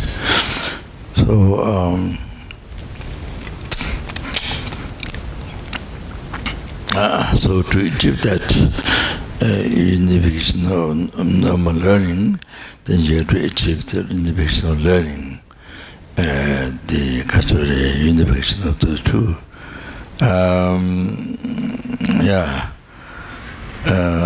So before that, then you have to actualize. This is the highest tantra. I don't know what I can say that or not, even is it too gross. So you have to achieve clear light and the illusory body separately. And to actualize clear light, then you have to practice Heruka, Mata Tantra Heruka, that which explains the details how to achieve clear light. So conclusion that. So you have to meditate that. You have to learn. You have to meditate that. You have to actualize. Then details which explain the illusory body, how to achieve practice. Then Guya Samatha. Guya Samatha explains. So you have to learn. You have to meditate. You have to exercise or to plan from Guya Samatha. Now, to be able to exercise those two parts, then there's so much obstacle. You need wisdom, and you need Dharma wisdom, and you need so much obstacle, especially nowadays, degenerate time. Over-degenerate time now. So therefore, so much a problem, obstacle to exercise the path, realization. So therefore, you need to rely on the Yamataka. The extremely wrathful, not just wrathful, but extremely wrathful deity. You have to rely on that. So by practicing that deity, then how much obstacle there is, and actualizing the Tantra path, its body, then you are able to pacify all those obstacles. Uncomparable deity. It's actually the Madhushri, Buddha wisdom, all the Buddha's wisdom manifested into this. And this manifests into wrathful, that's extremely wrathful, that's Yamataka. Extreme wrathful, there are different color, different wrathful, but extreme wrathful, most wrathful is the Yamataka. So you need to practice this to pacify, it's over-degenerate in time, it's not so much obstacle, so you need to practice this. Then you can overcome the obstacle and destroy the obstacles. And then you're able to develop wisdom. also at the same time. So the 3 stages in the Lama tradition, they are most neat. The practice of the 3 stages.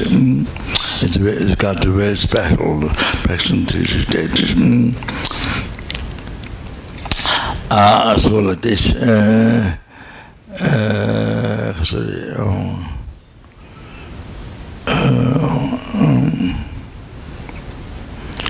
And the Kasel.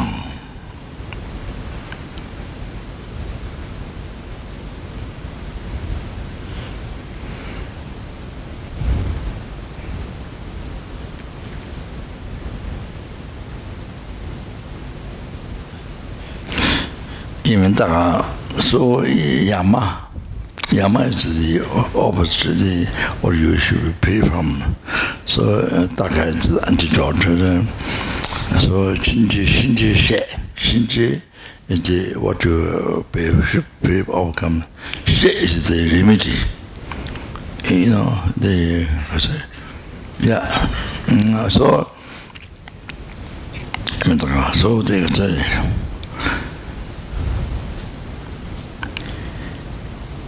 Outer I don't know what I can say or not, or maybe not, I don't know. So outer is a wrathful to Australia, Yama, so those a lot of death. So that you see, Yama, that then to stop that, to control that, destroy that. Shangrat. The Shangrat, the second is ignorance, your root of samsara, the ignorance, so wrathful, inner, or wrathful to that, your ignorance, to destroy that. Then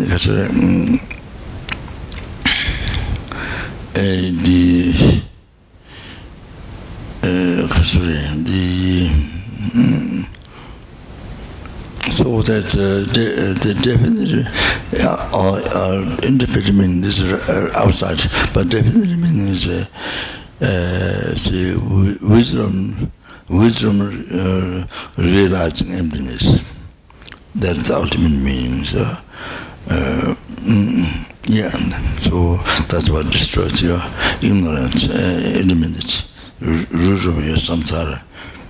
And from all the suffering, all the problem comes from the depression, all the so eliminates. So that another secret one,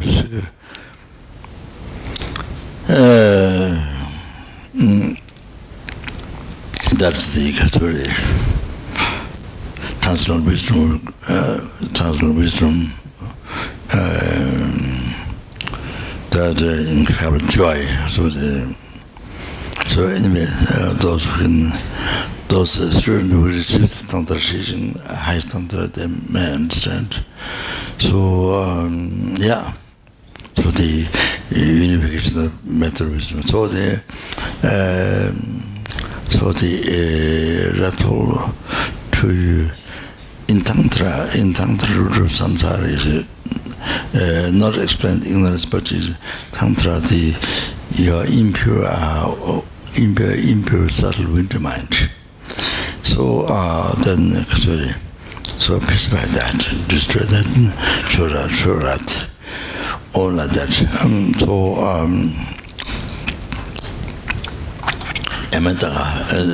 There's 3 different ways to understand. So all like that. So I think it's the end, and other than that, I don't know. Okay? So thank you very much.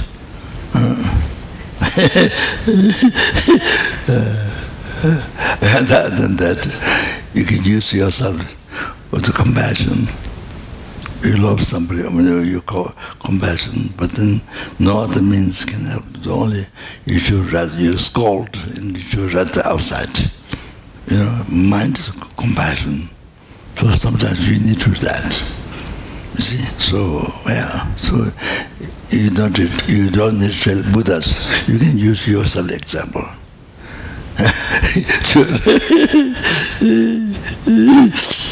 Outside of but mind of compassion, so not angry. So that's it. Okay. I hope it was okay. I'm not sure. Sometimes. You know, if you speak so much, then I don't know anything, but, you know, revealing secrecy, this is very dangerous to happen. Very, very dangerous. So I might create, so many times in next karma to be born in hell by revealing secrecy. This is so much shopping, the shopping there. You know, create much nigga the shopping many things from shop, supermarket, so many niggas come and create you bought and then you experience in the Lord for years. So anyway,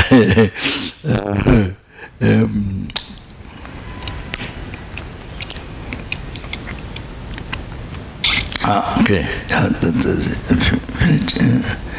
okay.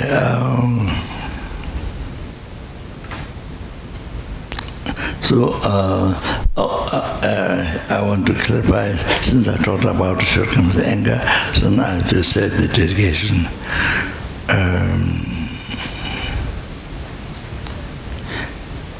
This is so important to everybody. Yeah, so need people who, I mean, the old student might know, so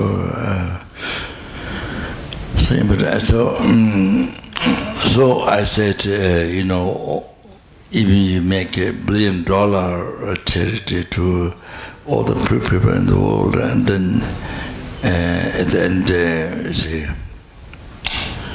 even to become Dharma, holy Dharma, could come up, but then if you didn't dedicate the merit to achieving 100%, then immediately get destroyed. All that by rising anger, all that destroyed, like burned rice, so can't grow again. So like that.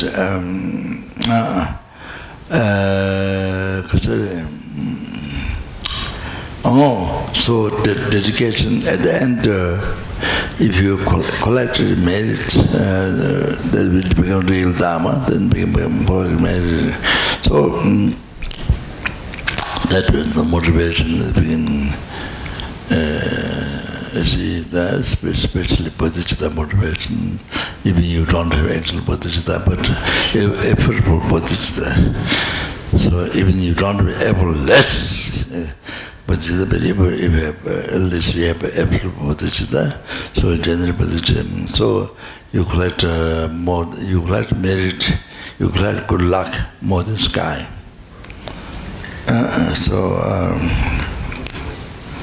Probably better to mention good luck than merit. Merit, maybe many people doesn't mean much merit. So good luck, I understand. Good luck then, you know, lottery, you know, and the recent time America, somebody win so many $1 billion, $1.4 billion, somebody win, yeah. Yeah, so that you can say good luck, right? Yes. So that if I say merit, maybe you haven't thought of merit before. So I think good luck you thought many times. So able to climb mountains, that's a good luck. Anything. So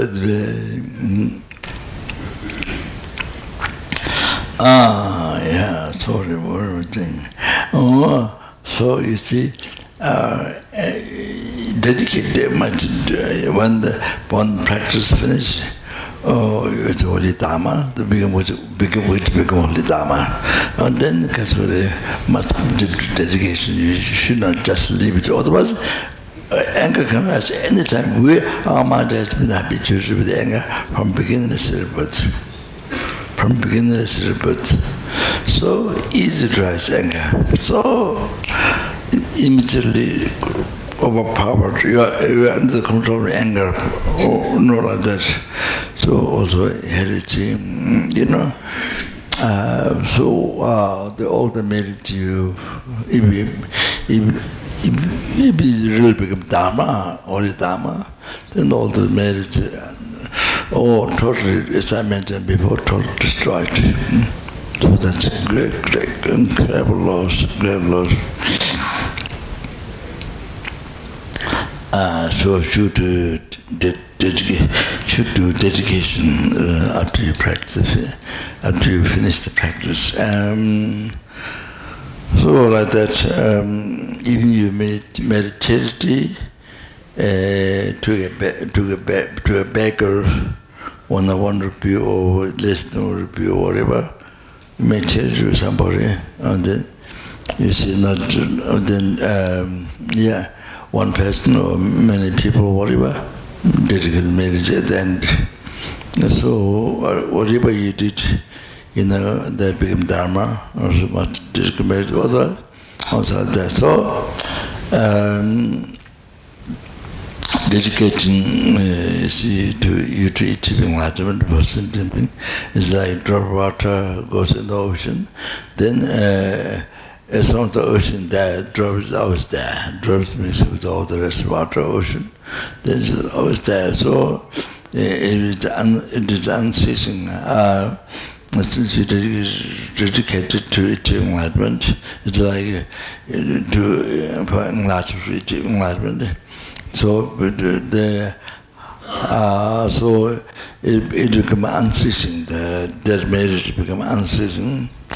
So how much you practice, actually it becomes unceasing. So by putting the one drop of water, but if we put it in the ocean, then as long as the ocean exists, drop exists. So they become unceasing. This is a logic at the ship. Logic has to request to Buddha. Then Buddha explained, this. So after rising its anger, the merit cannot be destroyed. Merit cannot. That is like drop water put in the ocean, so that so I become unceasing. Unceasing. Then even you achieve enlightenment, so you always experience the result of good karma or that. So anyway,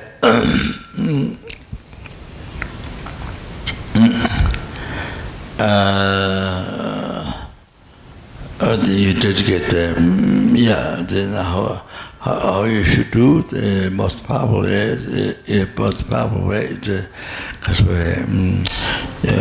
did my past person preacher made it to clutter by me, 3 times made it to clutter by numberless and living and numberless, 3 times made it to clutter by numberless Buddhas. You put it all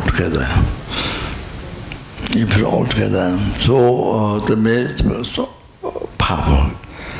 So if you want to do $1 million project, then $1 you raise fund from each person, $1. But then later on you become $1 million, then you can do $1 million project. Otherwise you can't do. So similar.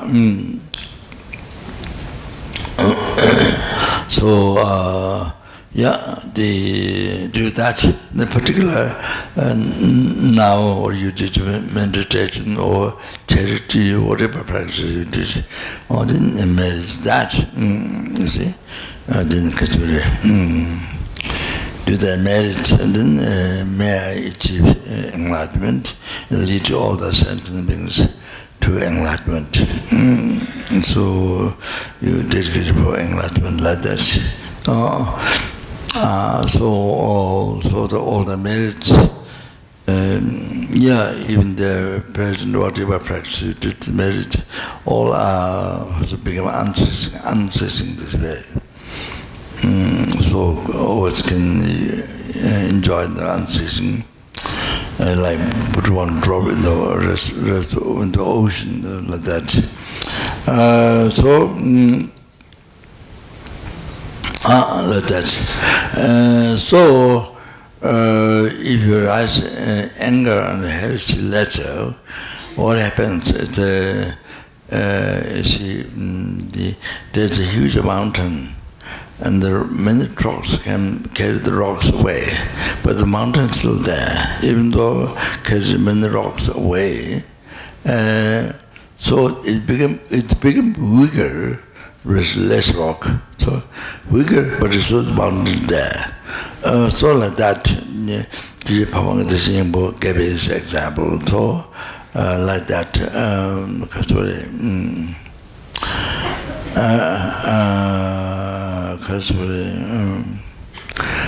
so therefore, to not become weaker, what you want to do is, as I led dedication, every day, not every day, but just some days I did. So like that, by sitting with the emptiness, sitting with the right view, sitting with the emptiness. Or by sitting with the emptiness, that yourself merit, yourself enlightenment, sentiment, everything, by sitting with the emptiness, looking at the empty, so depend rising or do not exist from its society or our listeners, whatever. Is it truly? You look at all our listeners or empty or like that. So then his anger rises afterwards. Then all the merits cannot become weaker. Afterwards, if you get angry, heresy, but the merit you quite dedicated before does not become weaker. So that incredible protection for your merits. So to achieve enlightenment, yourself, the benefits to enlighten sentiments, you need this. You need the merit to dedicate for enlightenment. So you need this practice is so important. So to benefit others, okay? So that, so how I did, you can do different way, but by looking at empty, all these things, looking at empty, all the emptiness, not that they don't exist, they don't exist in the name, no, they don't exist even in name, not that. They don't exist, what appears real to you, and what you hold real, or not that. Real means in the existing from a society. No, that is a hallucination. By sitting with emptiness, so how you do just let meditation, you can do it different way. But the essence is sitting with the emptiness. This way then your marriage don't become weaker. It's incredible protection. Why it become incredible protection? It's because it's explained. You see, what eliminate the root of samsara, root of oceans of samsara suffering. That's ignorance. So what destroys ignorance? Not by directly destroyed, but directly destroyed ignorance is not by bodhicitta. Bodhicitta help, benefit, but not directly sees. Directly sees, destroys, it's only wisdom to realize the emptiness. So that is the reason why, by sitting with the dedicated merit, you still with the emptiness. So that marriage don't become weaker. You understand? That's important. Unbelievably important to know that. So otherwise, even you do so much Dharma practice, so much close merit, but then you don't get dedicated, but only time to time or something, then you also get destroyed by anger, especially you don't practice patience. So that's, okay? So very, very important to understand this. Sorry,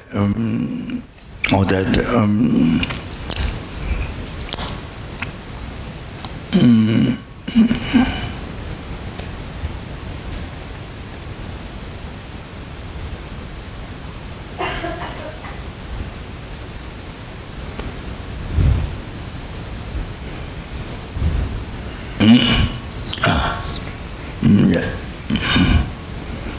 Maybe I just mention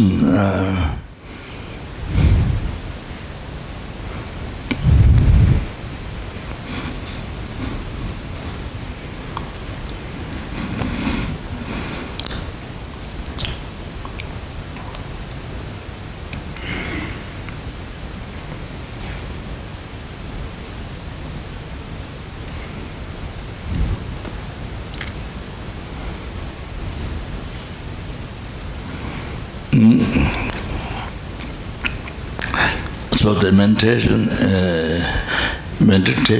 this how everything comes from the mind, so important. So that's fundamental. You see, when the problem comes in your life, you have abused somebody abused you.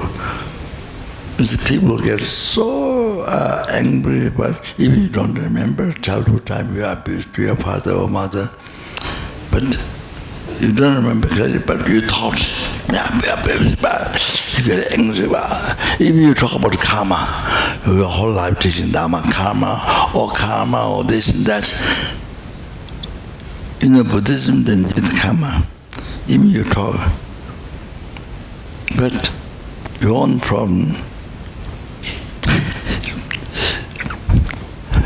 What do you abuse or others abuse you in childhood? What you can't, that one you can't practice.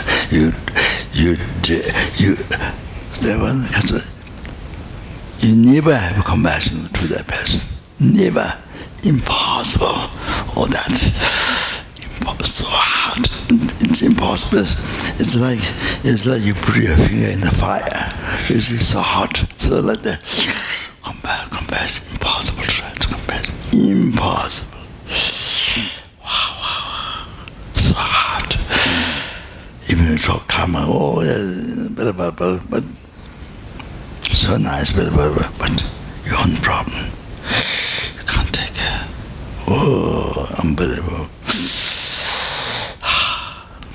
So, it's a continued compassion. How much? I'll just give you an example, okay?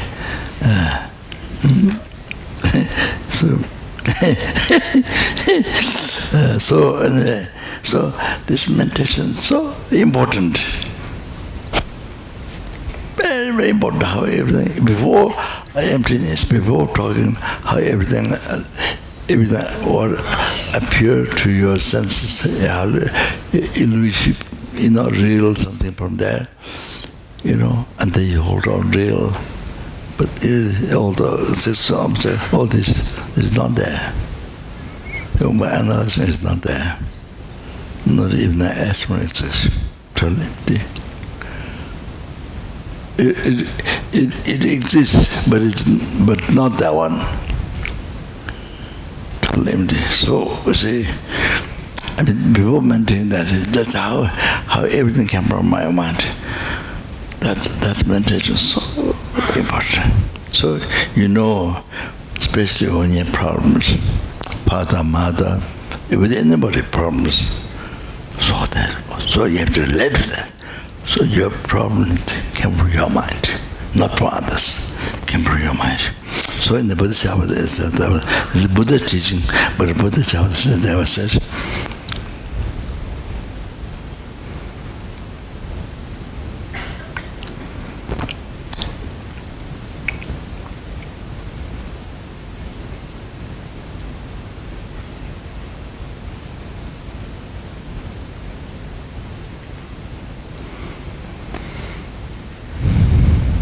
No, the partner Machana, Gayan Tuna Michede.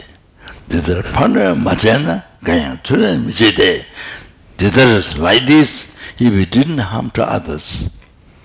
If you didn't harm to others, nobody will harm to you.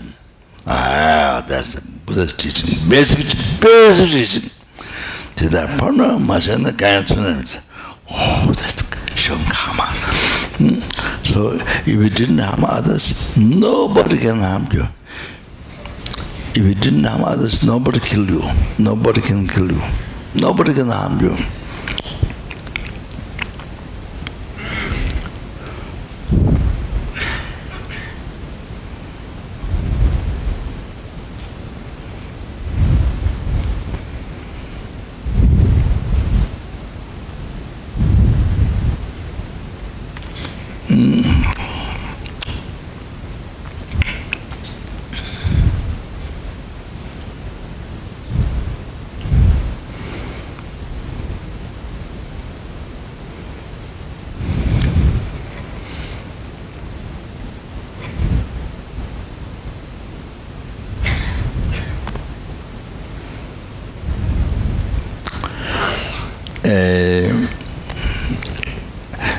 Majida, the Sanskrit was called, what's called? Devotata? Devotata? Huh? Re? Devotata Re? Karasa, Bilisura, Minnesota.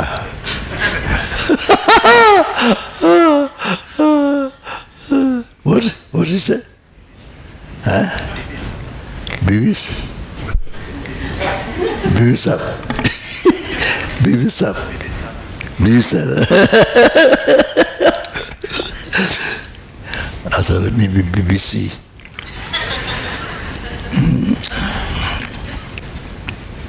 So he sent crazy elephant to harm Buddha. He always does things to harm Buddha.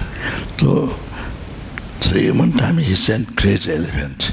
But the elephant, when in front of the elephant, it's crazy elephant, but in the front of Buddha, like the dog, when the dog say master who feed him, who take the dog, the dog was so humble, lick the feet into like that. Elephant crazy, but in front of Buddha, so humble like that.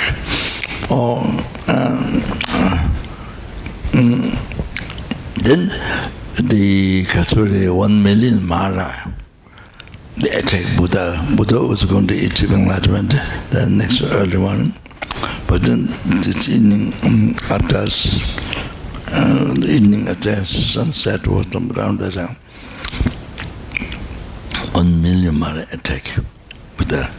All kinds of weapons, like mountaineers were like all kinds of weapons that they shoot that Buddha. So Buddha, whatever they shoot, everything becomes a flower. Buddha, everything turns out to flower. When it drops Buddha, everything turns out flower. So nothing able to harm. So at the very last, and then they show old women showing sex. The very last to harm Buddha. And then the young lady showing sex. Then the tree or something like that. Very last thing to harm Buddha. So Buddha was in meditation, in the concentration, unmoved. So never without in a slight movement. So without in a slight movement, the holy body and the mind and the loving kindness, meditation, the loving kindness to all these matters. So all this million mara totally subdued by the loving kindness. By the loving kindness. So like that. You see, that's because Buddha's ornaments, don't have the disturbance or obscuration, no delusion, no ignorance, no anger, no attachment, nothing, no disturbance or obscuration. Then actually, cause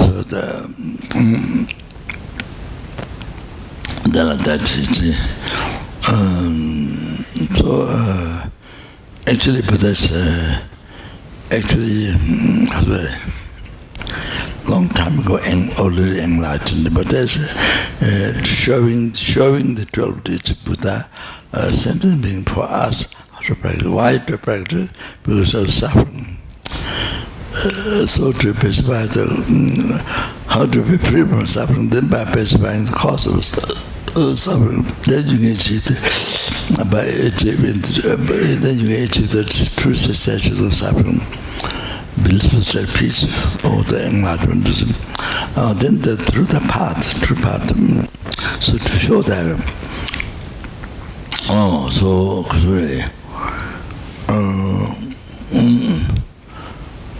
so you see why they don't unable to harm to Buddha, everything turns a flower, like that. Then let's see. So anyway, like that. 7 stories, like that.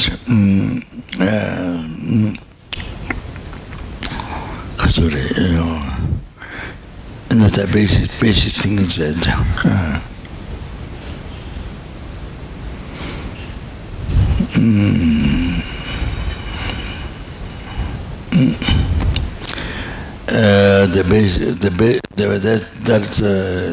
maybe I'm talking a little bit high, but how about the basic thing is that if you didn't harm others,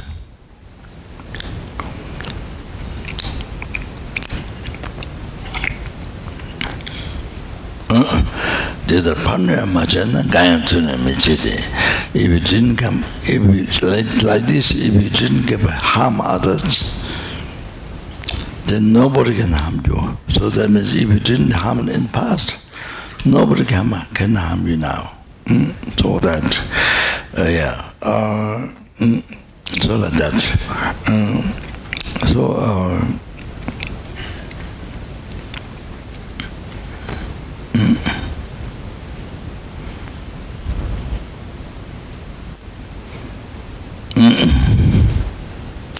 So at least, you see, your happiness, your suffering, anything came from your mind. Creator is you, not God. It's you, your mind. You see, never think that.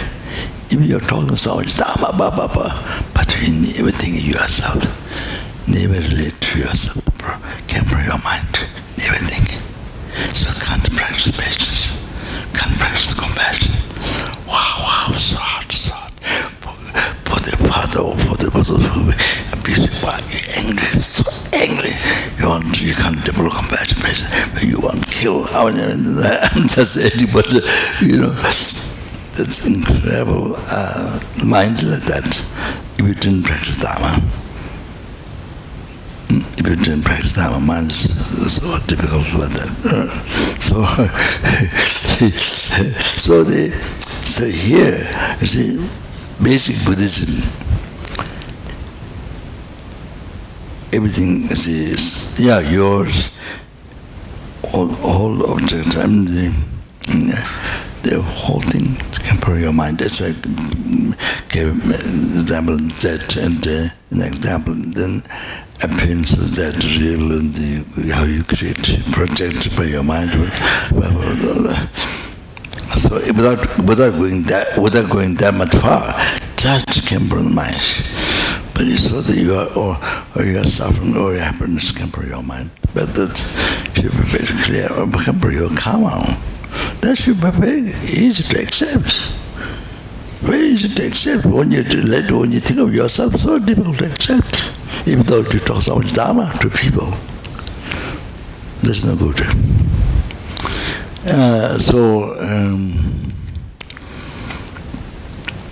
most important is that one. To see your own example of life. See, everything comes from your mind, and then you're able to subdue your mind. You're able to practice compassion, you're able to practice patience. So that's, you see like that. So then it helps. Then you can help many people. You can help many people through your experience. Yeah, I think, sorry, maybe late. What's the time? 6:25. 6:25? Okay.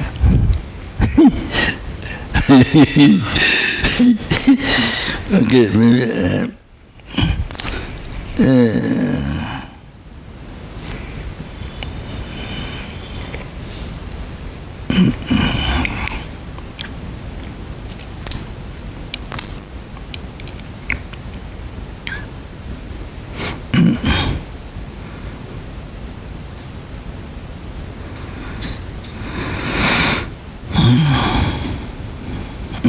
So, because like you see,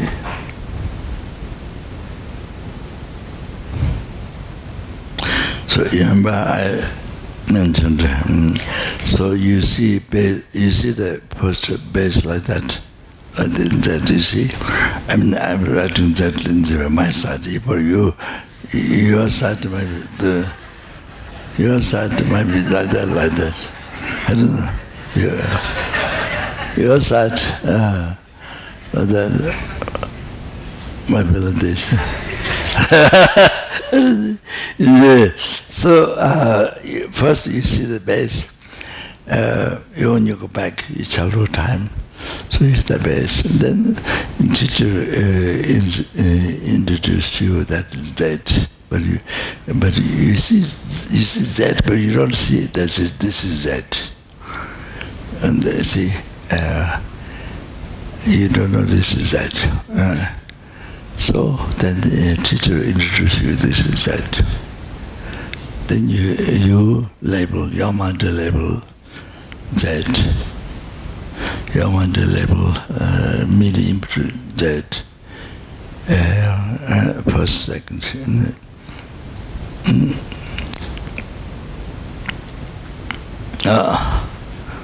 You see, there's Z. There's Z.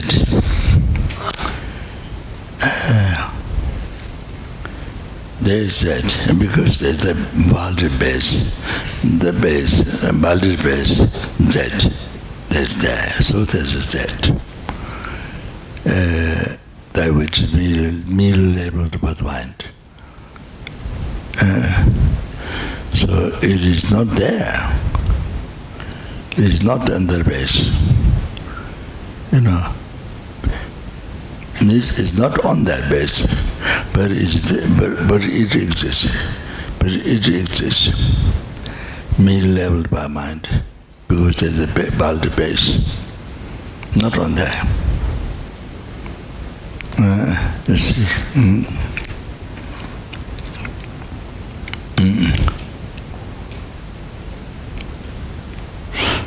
So, what that is, that's all, nothing else. And immediately, because of that space, because of that, relating to that, because of that, then there's that, the meaning by mind, by your mind.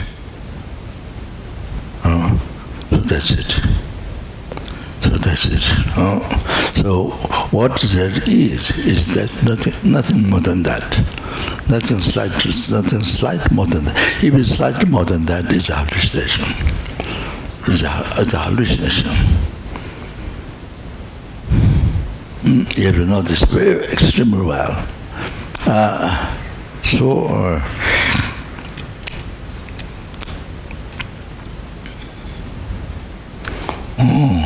Then you see the second of the second. Then after that, the ignorance from beginning is about left negative imprint on the mind.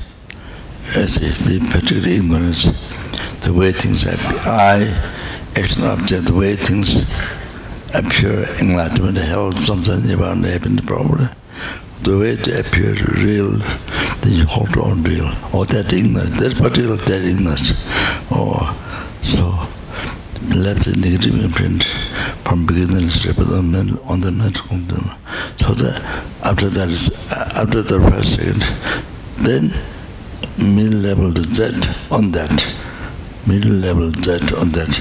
Then this negative imprint projected, decorated there, real.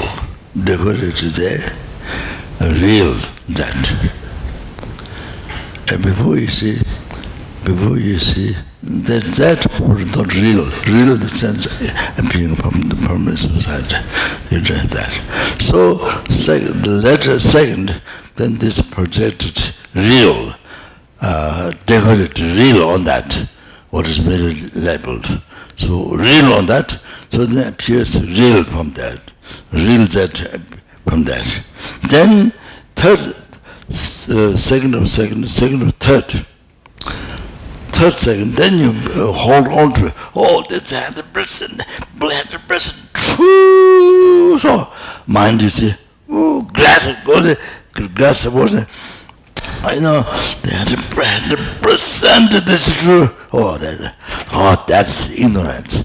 That's ignorance. But the same thing with the I, the possible level, because I get there, and the mind level, so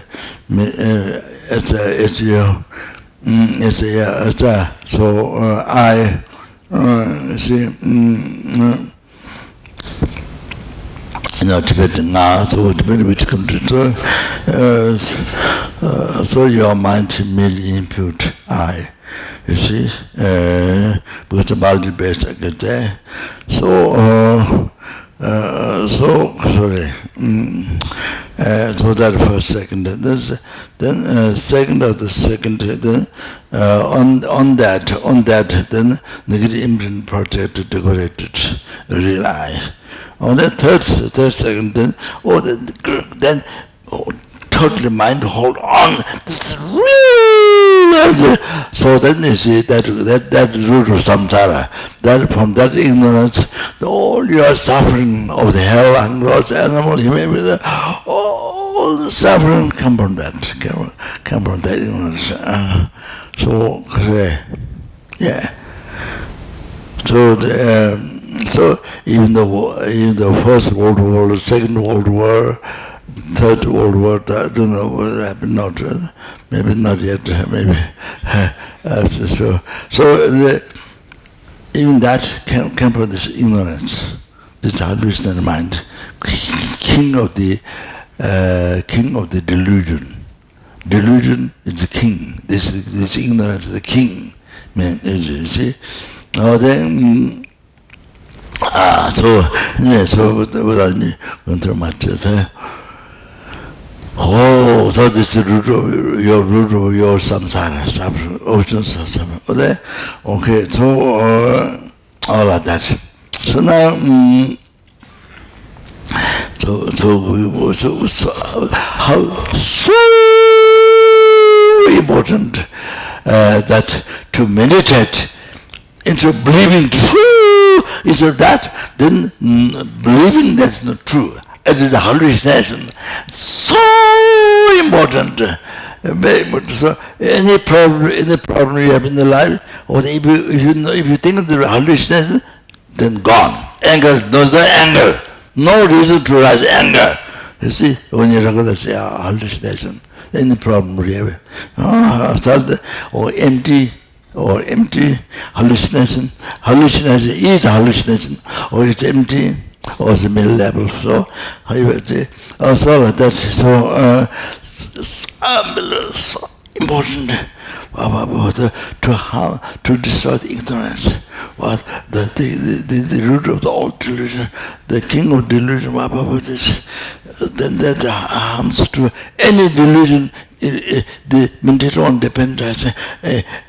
Any delusion it destroys. So one thing is this all delusion stop from the rise. And so that's quotation. So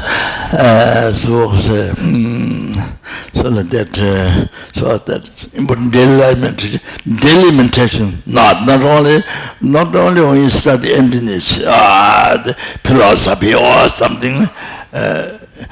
Even though you are studying, but writing book, but you need to digest. You need to experience. Otherwise, if you don't meditate, then it's just collecting information.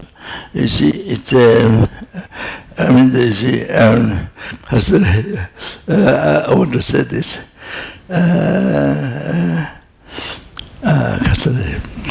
Jinang Dhamma meche tingmejang, Jinang Dhamma meche tingmejang, Tobe Zamla Gata Mengaje, Tobe Zamla Gata Mengaje. Oh, sorry, my memory is very bad. Tobe Zamla Gata Mengaje. Oh, so I look at my daughter. Yeah, sorry. Children, the memory just thinking, don't make them like other Megate, Yamlin total to a Menao. Down the 10 Thomas Chiros. I think this is by just Thomas somebody thinking. Gina, the Bodhisattva Thomas somewhere. Whatever Gina, the memory just imagine, even you talk, whatever appears to you is not truly existent. It's not truly existent. You talk about. But don't make them like that. If somebody prays you, somebody criticizes you, somebody prays you, somebody criticizes you, then you dislike somebody who criticizes. You like somebody who prays. You see, personally like that. Even though you told him this, in the whole world, but individually yourself, somebody prays, you like somebody pray, criticize, you don't like, you hate the person, you see? So yourself like that, you don't practice. So like tape recorder, you only speak. The tape recorder, playing tape recorder, so Nyamlen Chotan Chua Mendaos. Nyamlen Chotan. So there's even the side of the emptiness practice. There's no practice of emptiness, even side of it. Nyamlen Chotan, even side of the emptiness, there's no practice of that. There's no practice of emptiness, even side of it. Nyamlen Chotam Chua Menao. Danten Tomachilo, please bless me to eliminate totally the eye grasping, this ignorance. Danten Tomachilo, then the Katuri. Well, 7 Lama mentioned, maybe I stop here, so I don't go through. 7 Lama stop here after this. But it's good to write down. So that you know this is telling to yourself, this is telling me, telling you. 7 Dalai Lama mentioned, Tata Tunji Nilushi Tajam, Muzin Chuba, others Sone, Dawa Yiju Kuramidu, Sibi Tawa Chudan Talos, Tata Tunji Nilushi Tajams. Even you look for ultimate reality, you see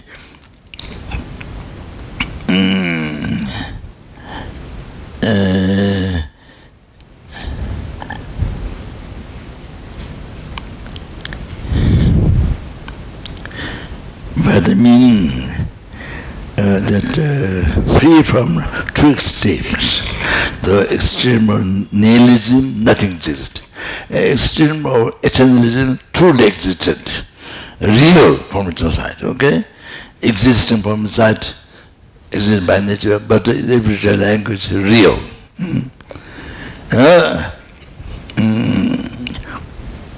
was it to other sonnets? So, was it to other sonnets? If you try to meditate, but you see, was it to other sonnets?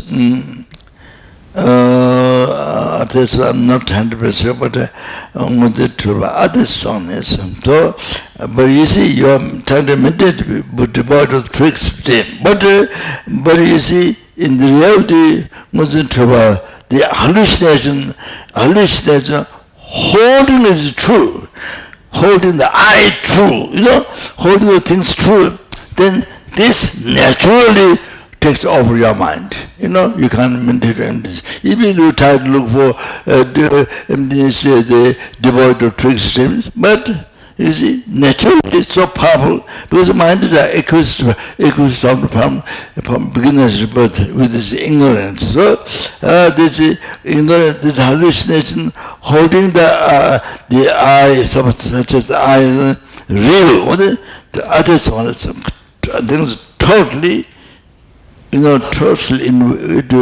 totally follow to that concept, ignorance. Totally. So, so the emptiness, no, then there's no idea, there's no emptiness, see emptiness, nothing. There's no idea of emptiness come there at all. So,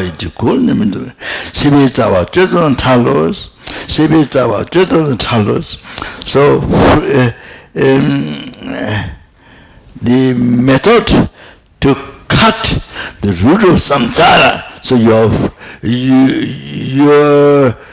don't have that.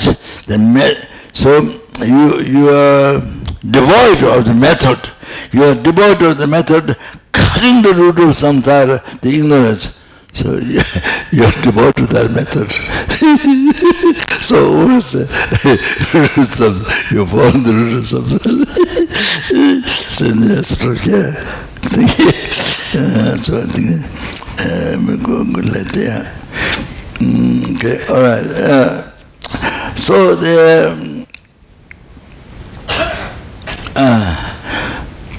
very important to relate to your own life.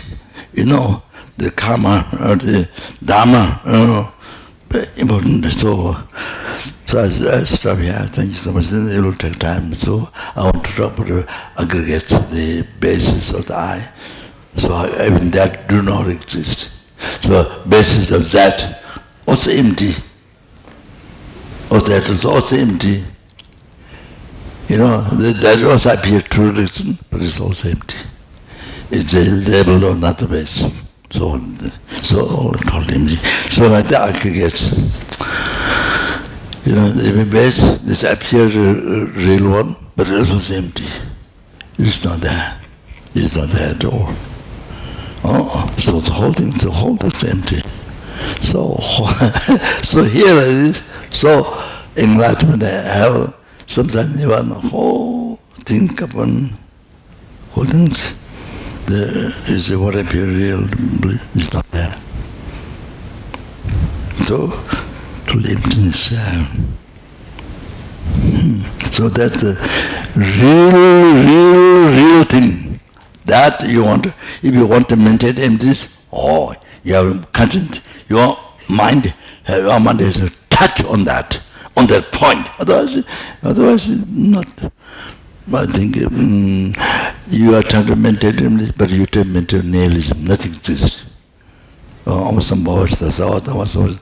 there's so many in sadhana, then you see everything you maintain nihilism. Nothing exists. It's not there. It's nothing. So that's not emptiness. That's the nihilism. You have maintained nihilism. You have to know whether you have maintained nihilism or emptiness. You have to know. This is the meditation. You've done sadhana. Okay. So this is my idea. So to check out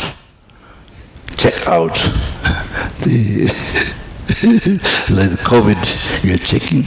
So thank you so much. Changjo Sanjo Rinpoche Maje Wana Mba Meba Yukone Kundu Peware Shu Tunye tawa Rinpoche ma chewa na cheche che chewa. Kone kondo peba sho. Nikachuri, didn't kaiga.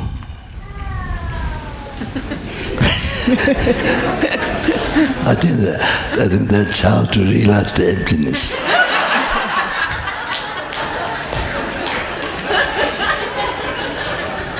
On behalf of me, on behalf of all us, because we are not doing it, so she does.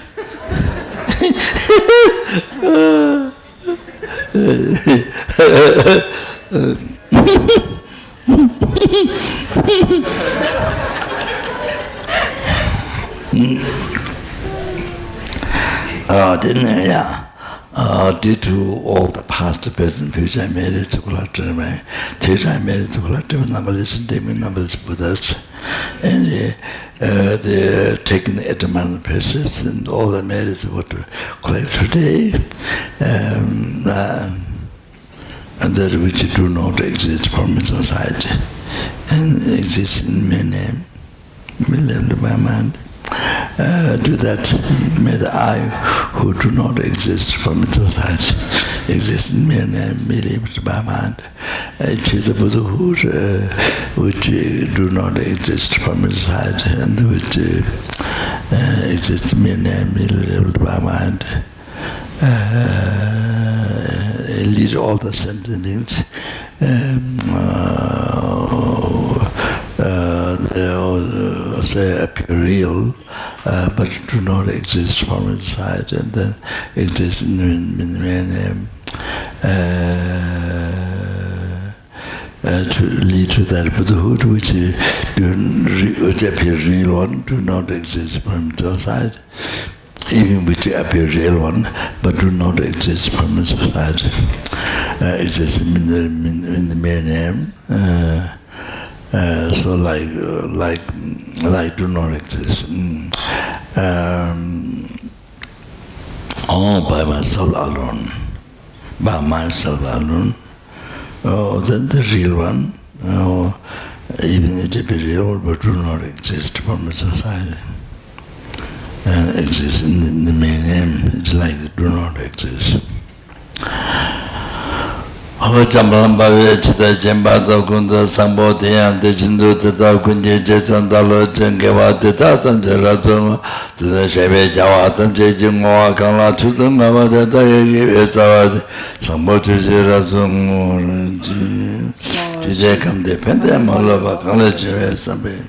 Kajin sumek, tenzin gyasujo, kuse tenzin tu su chan shen chang guen gyawe, tenzin kyong pelwe kun su do por se, cho sun kuwe le mon tu ju, pa da so du che.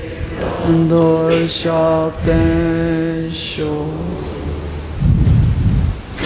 Thank you. Good night.